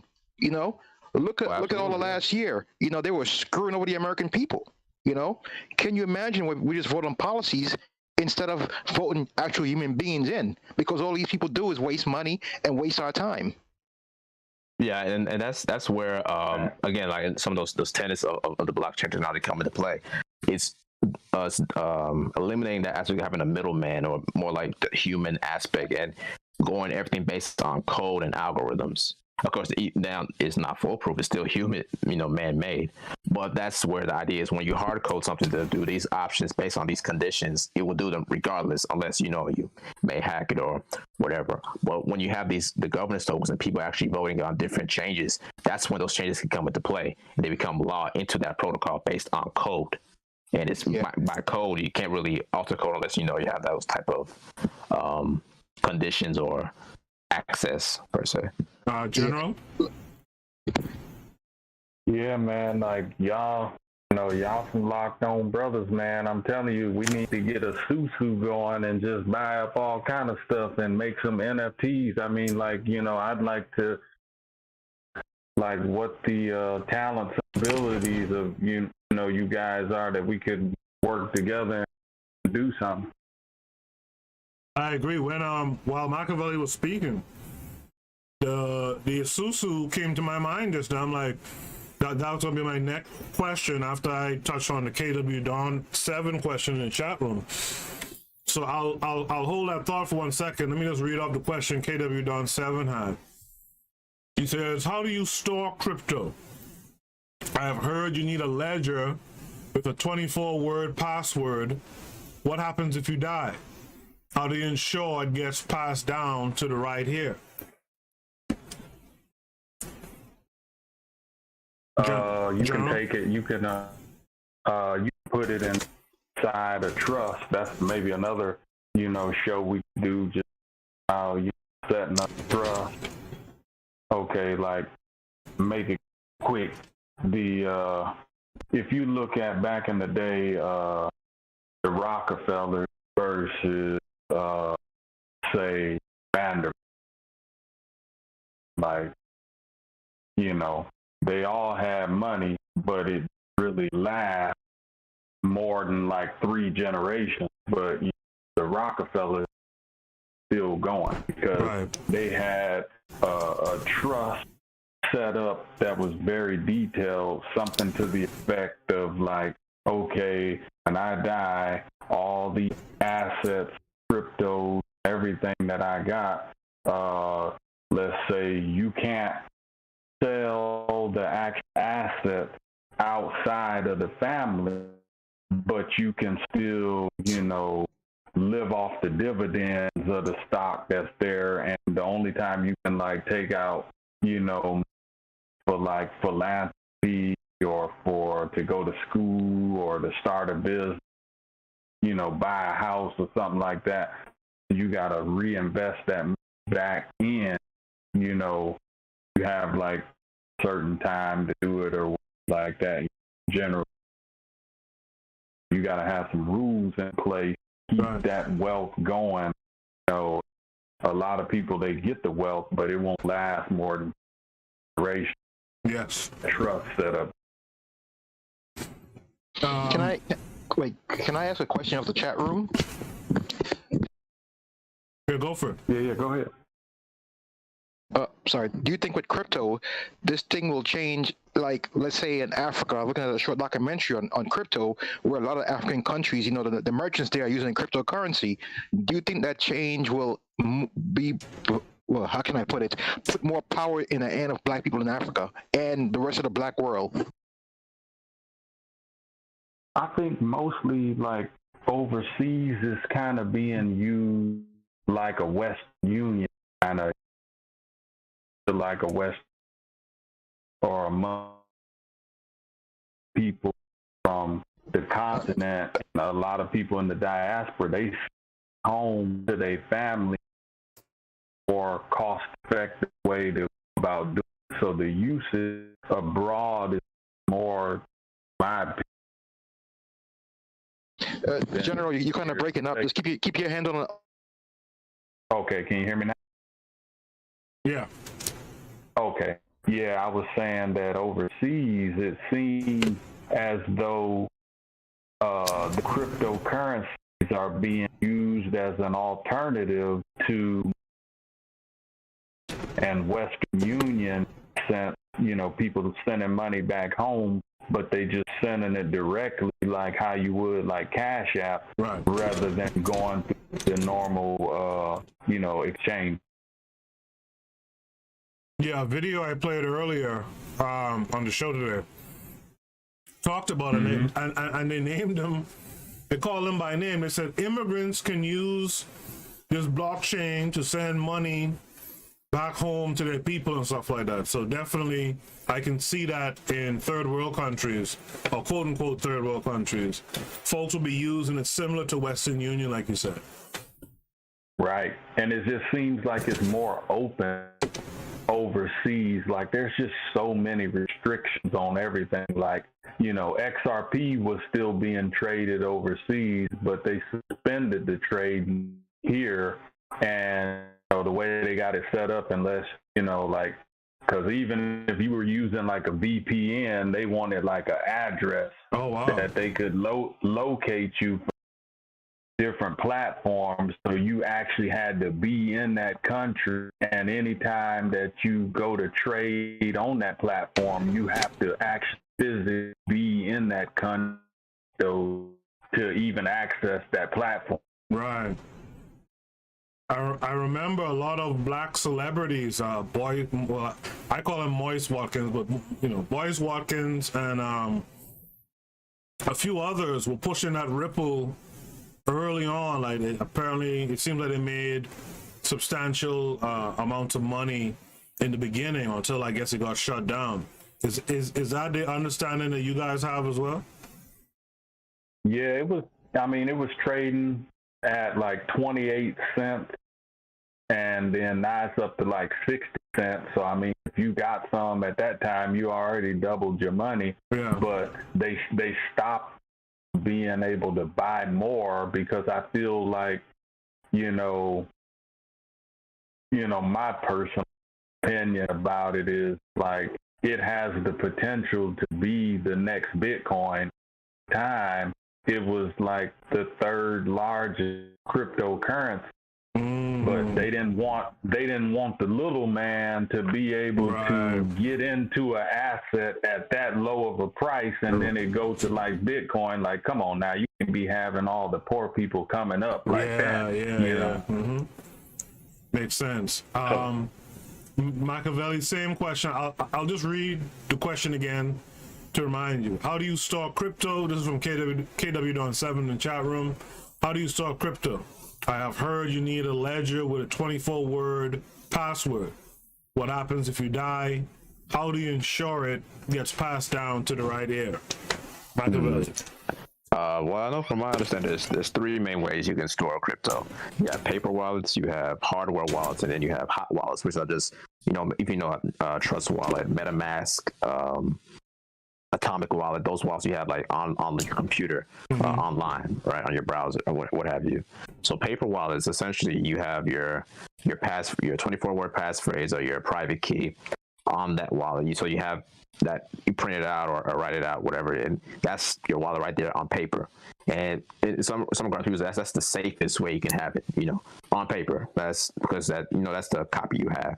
The thing is, you have to make sure you keep it safe, because once it's gone, that's it. There's no more access to it. Right. And then we talk about digital wallets. Of course, you have those online and they're hot wallets. They may be easier to when you're trading, or especially when you're trading, it's much easier. But again, make sure that you go on the right sites. You don't, because they can be hacked. It's still software, right. A software wallet in itself, and you're online, so you're connected to the digital world. And wherever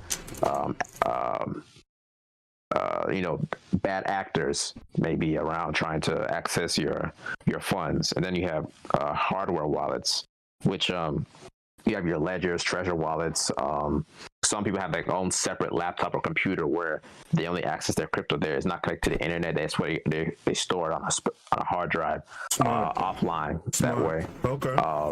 So those are different ways you can store your crypto. And some of these hard wallets, they have types of encryption that keep it safe in a way where they don't store whenever you connect it, it's like a direct connection. There's a different mechanisms for that. I'm not as well versed in, but I do know that if you're worried about access, especially if you pass on, like for your family, if you keep a copy of your private key, that's basically your key to your wallet. Like your public address is so that people can send you things, right? But your private key, that's the thing you don't share to anyone that you don't want to share it to, because that means they have full access to your funds. And your private key can be that 24-word passphrase.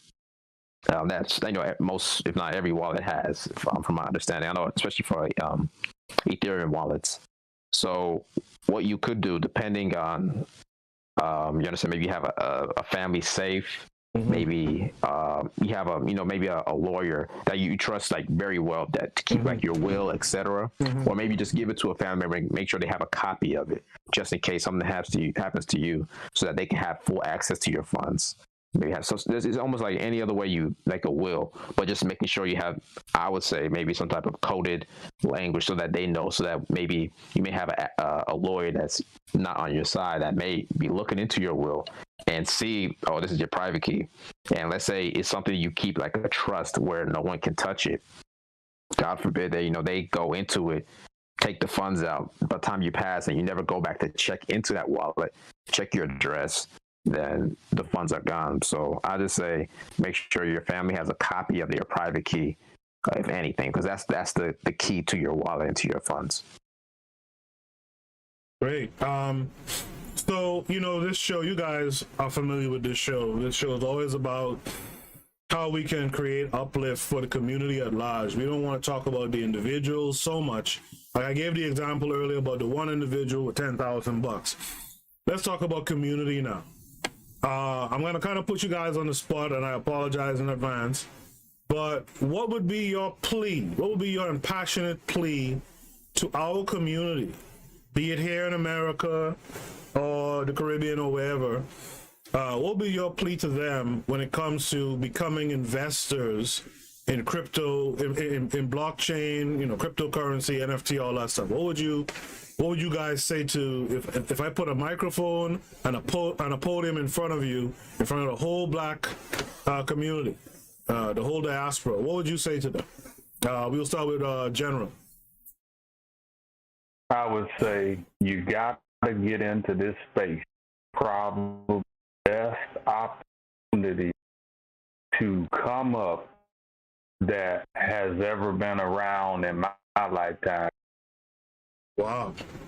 I know it's like scary for some people because they don't really understand it. It's new, but it's just like in the Matrix when they was like, follow the white rabbit. You gotta take it. Good, cool. Kevin? Well, I'm not the most person with finance. You cut out.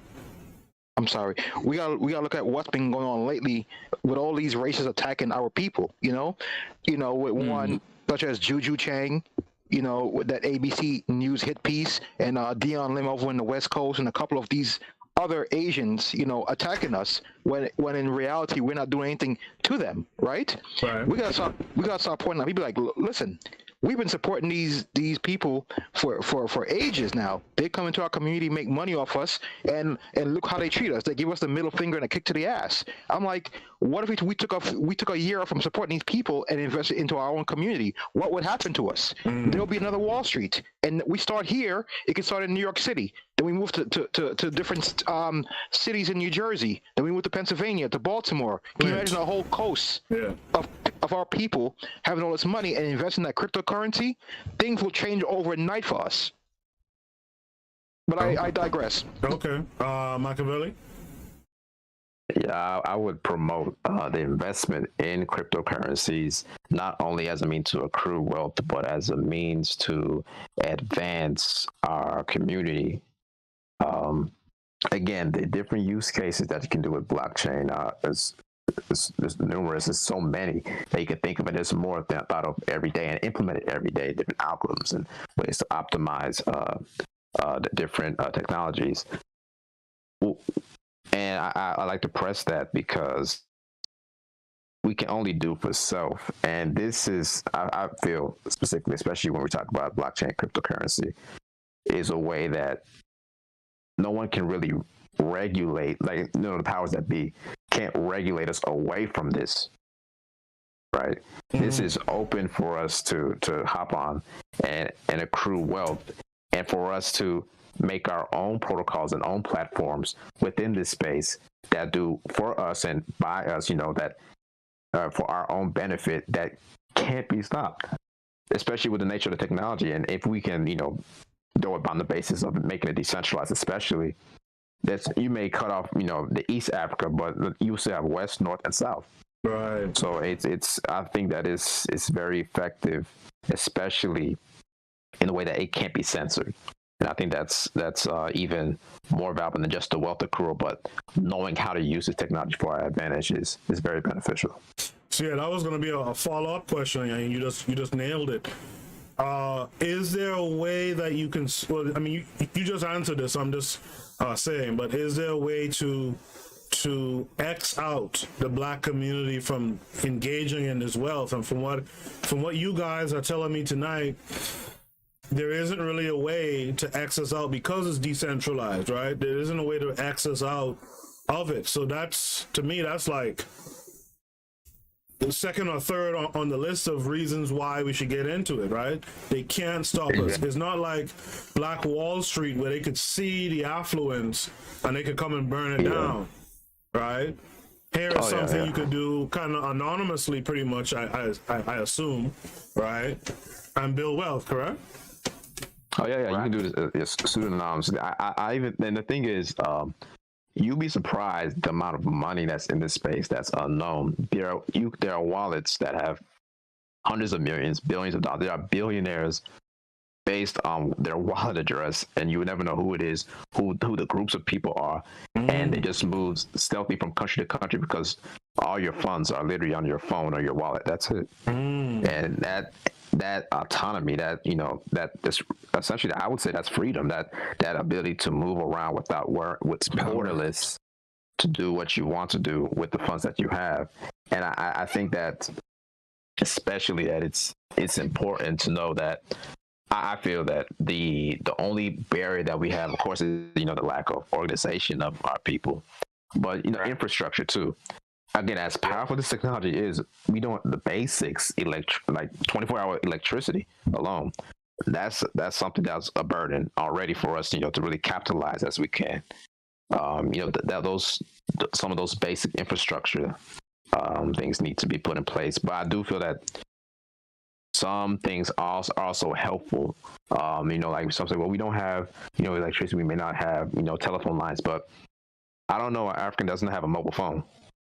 Right. You can do things with your mobile phone, especially now, having your wallet on your phone and different and the ways that our phones now have the capabilities of being their own computers, especially with the processing power and all the different technologies within them. Now we have the ability to. I just think it's be a concerted effort into that area, especially.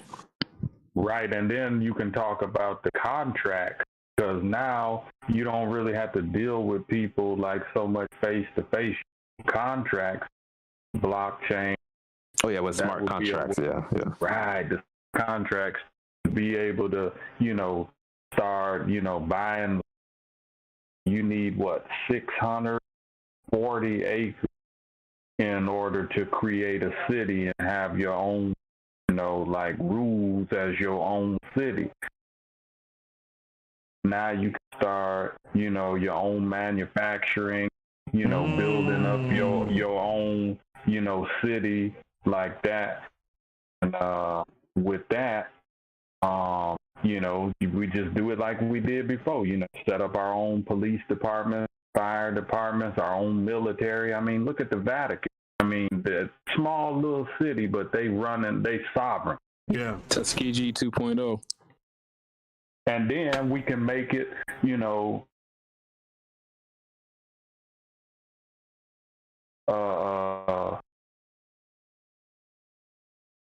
city, you got to exchange money just like you go to Thailand and exchange dollars for baht to operate within that city. Everyone, A-Love Supreme is in the room. I didn't realize you were here, brother. A-Love Supreme, what are your thoughts? If you had to speak to the Black community and you're trying to encourage them to start investing in crypto, blockchain, crypto, etc., what would you say to them? I might be a little unconventional here. Go for it. I personally like unconventional. Go ahead. But what I've experienced from talking with various Black people and trying to get them into crypto is that, one, you can talk to them about it all day, about the capabilities, even if they understand.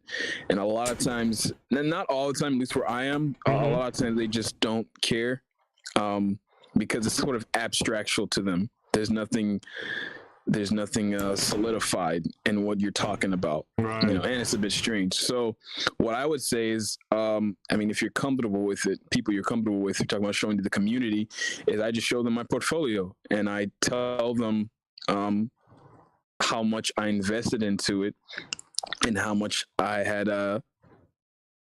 gotten in return. Because I think showing them, if you were to show them your potential and what you have made yourself, I think they're going to be a lot more interested in investing into crypto, just basic investing, not even getting into the blockchain technology, just in terms of financial investments. So, and then I have an example of this too. A friend of mine, they were, kind of struggling financially. I'm in Florida, so it's pretty typical for Black people, and they were kind of going under a little bit, kind of struggling. I was like, hey, there's this crypto thing you guys get into. I know you're into Forex, but it's a very low risk sort of investment. You do have to do a lot of work. And so they invested like $100 in total, and they made over $1,200 of that within like 3 months.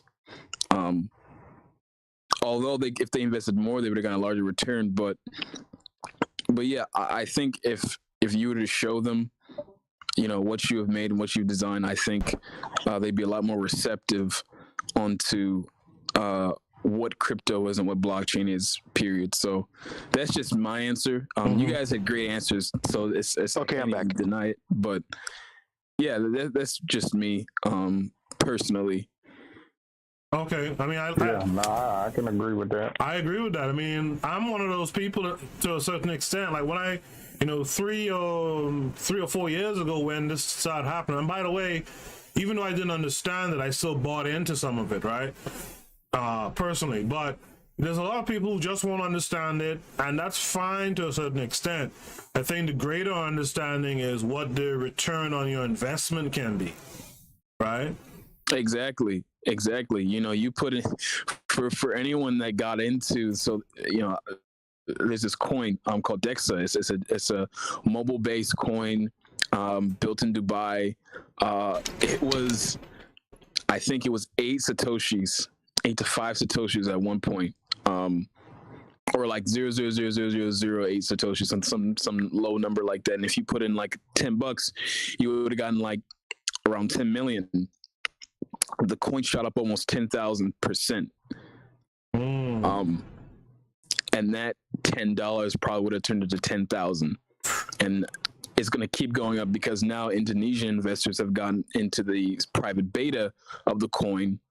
And so it's just kind of like, it's very low risk. Crypto, as of right now, and especially those that got it before, is a very low risk financial system. Crypto is essentially what the stock market was over 100 years ago. Right. When the stock market just started, and that's where I come from. I come from that from the stock market. I've been in the stock market for a year. So when you look at the history of the stock market, when it just started, everything was very new. It was very low risk. There were shares that were, just by the dollar, by the cents. And now when you look at these companies like Ford and all that, they're like multi-million-dollar companies, and they used to, of course, be very high. But you can see what I mean. Right. So you're making money not just off of the shares going up. You making money off of the market cap going up as well. Exactly. Right. And guys, don't forget, you're also making money off your dividends too. Right. Dividends and some of these staking, cryptos, don't they pay royalties too? Like, because I know, like, after 2017, it kind of got a little scary for people after that crash, and then they were like, yo, we're going to pay you to invest in certain cryptocurrencies.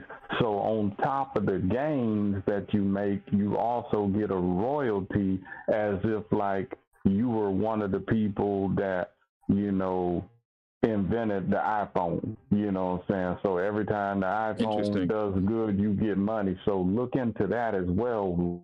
Certain cryptocurrencies pay royalty in addition to the gain. I want to say to all of you, man, you guys have brought a good energy on this episode, good information, all of you.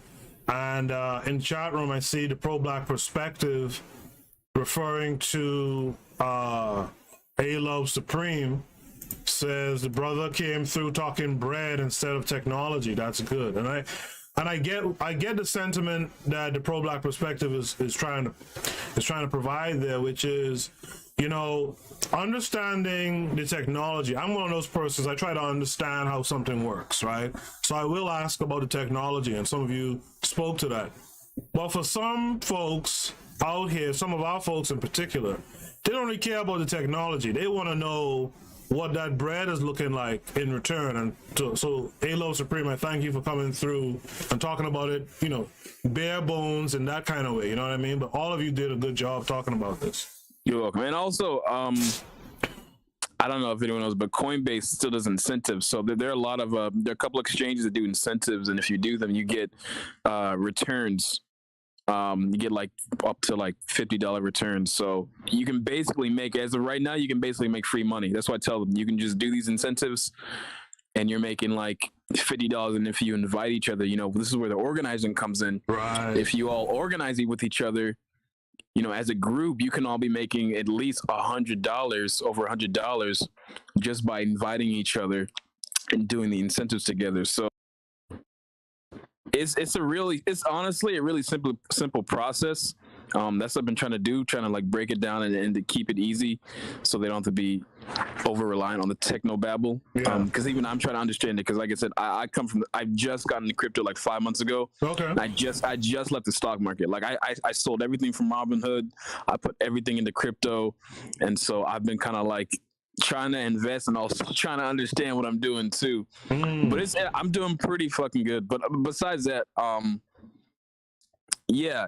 This little tidbit. I don't know if anyone knew that. Just so if they didn't want to really put in money, they can kind of make money on their own by doing some little rewards. So yeah, because when I got on Coinbase myself about 3 years ago, I got $50 just for getting on there and, you know, dropping some bread. So you're right, there is a incentive for jumping on there, right? But you made a good point, and this goes back to, I don't know if all of you, I know the general was there when I talked about the Isuzu type stuff and how we could change it, you know, to maximize the idea, right? You just said something, A Love Supreme, that makes a lot of sense. Like, if you get organized and you get your people together, like you said, you could make just $50 to $100 or whatever, right? Just from the incentives of, you know, getting on Coinbase, right?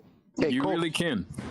Coco, I want to add too. Do you remember a couple of weeks ago with the GameStop incident, right? A few Reddit people just say, "Hey, let's look at those big Wall Street guys trying to short that stock. Let's buy up a whole bunch of that stock and make them go out of business." And look what happened. A lot of people were made millionaires overnight. Yeah.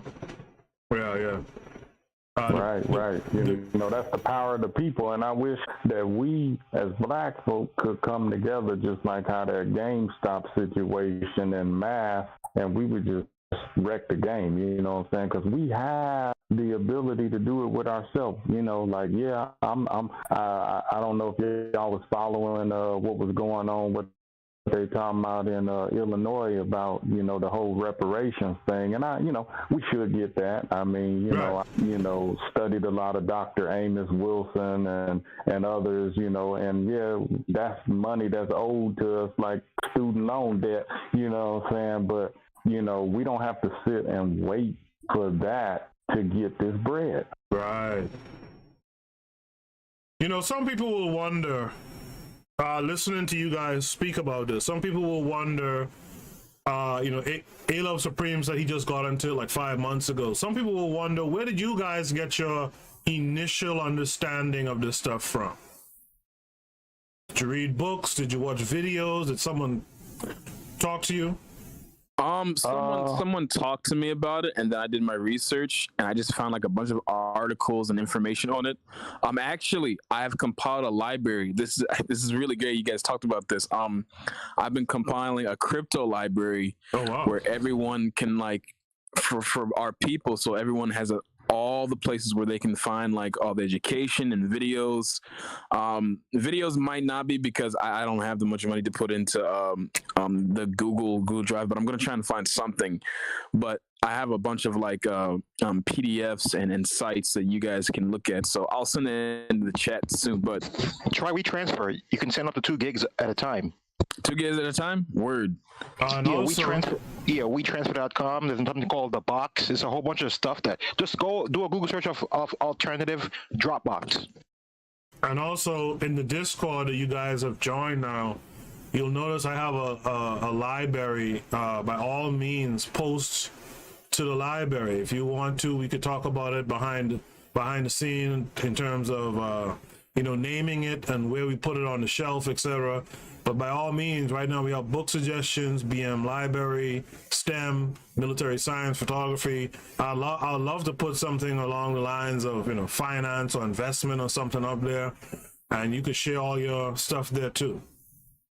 And Kay, we were talking a while ago.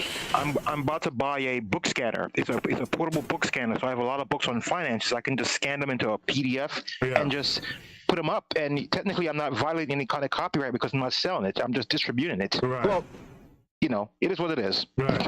Yeah, that's what's up. So another thing I'd like to invite you guys to, I know Machiavelli, you're on the Pan-African discussion server. You're on the Bitter Medicine podcast server. You and A Love Supreme, and of course the General.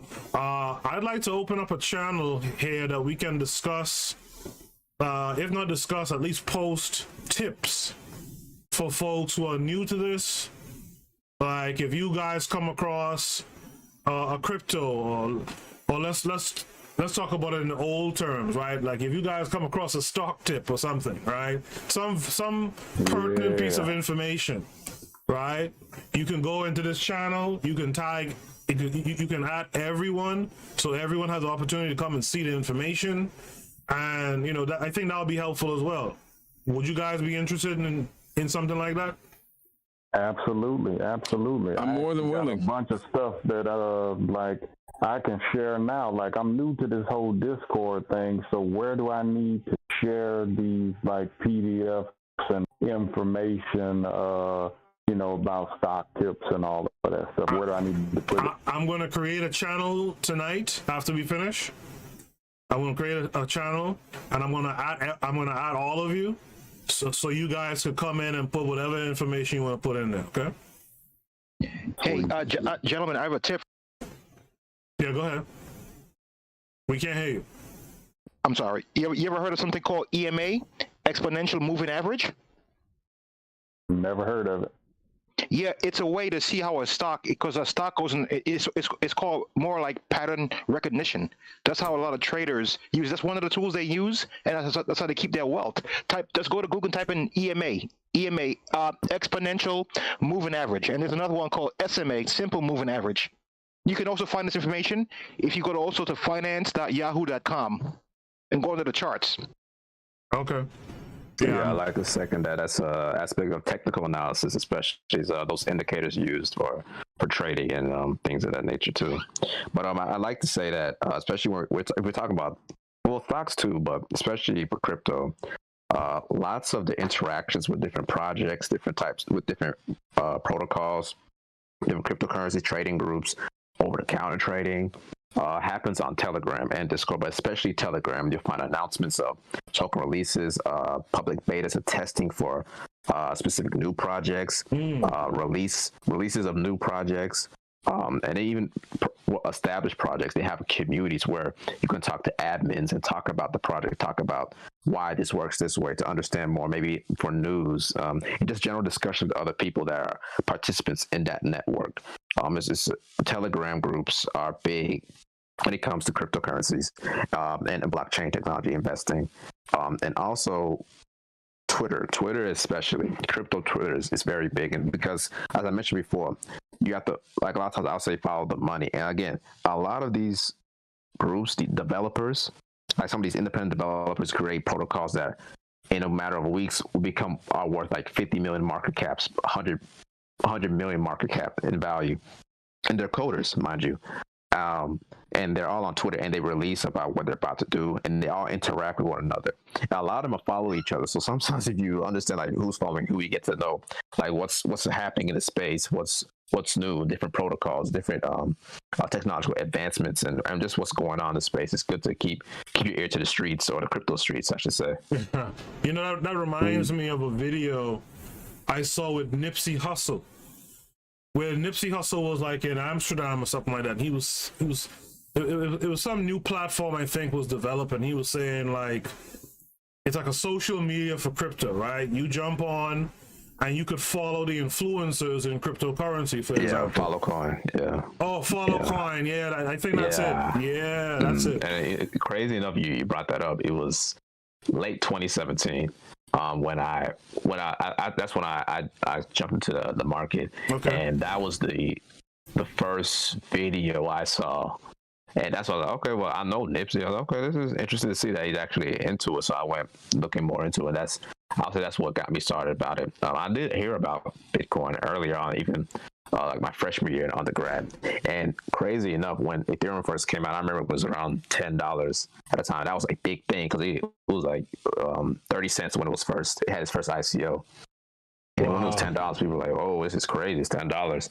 And at the time, I was looking into starting to mine Ethereum, but I just left it alone because at the time, like, Bitcoin was around like $800, whatever.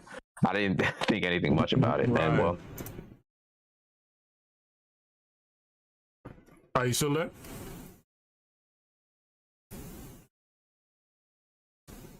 It seems like we lost Machiavelli. Are you guys still hearing me?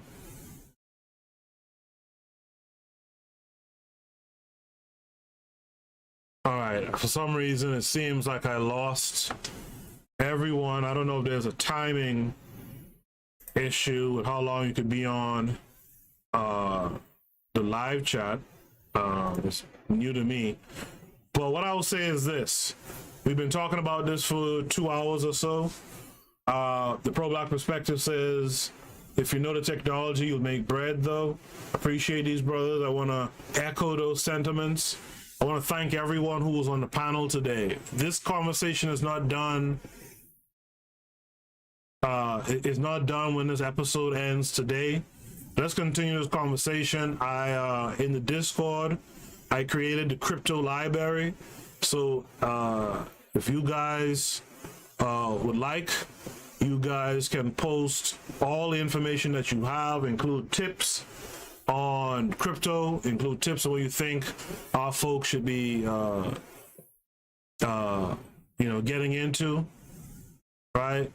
And by all means, let's keep the conversation going. I think when you have people who have knowledge like this, you got to capitalize on it. And so if you're listening to this, capitalize on what the folks who are on this platform today all said. I know you guys probably can still hear me. You might not be able to say anything right now, but I want to thank you guys for showing up today. You guys did a great job. I feel more empowered just by having talked to you guys these last 2 hours. What we'll do is we'll continue this conversation on the Discord. You can continue the conversation on the Discord. And what we'll do is, hopefully you guys will commit to it. We'll do this again in a few weeks. We'll have another discussion about where things are, and let's just keep it going, okay? The pro-black perspective says, I don't think there is a time limit, but this was good chat. Asante, bro. I'm finna get banked now. Great comment. Thank you all for tuning in, and I'll talk to you guys on the Discord. If you want to talk with us on the Discord, hop on the Discord. Click the link in the chat room, all right? Until next time, guys. Peace.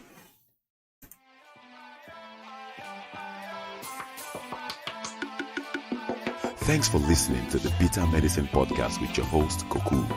If you like what you just heard, we hope you pass along our web address, bittermedicineblogs.com, to your friends and colleagues, and share our show to all your social media. Be sure to check out our archive section on our website for previous podcasts. This has been a KWAZ radio production. Join us next time for another session of the Bitter Medicine Podcast. Follow us on Facebook at Bitter Medicine Show, Twitter, Bitter Meds, Tumblr, Bitter Meds, Instagram, Bitter Medicine.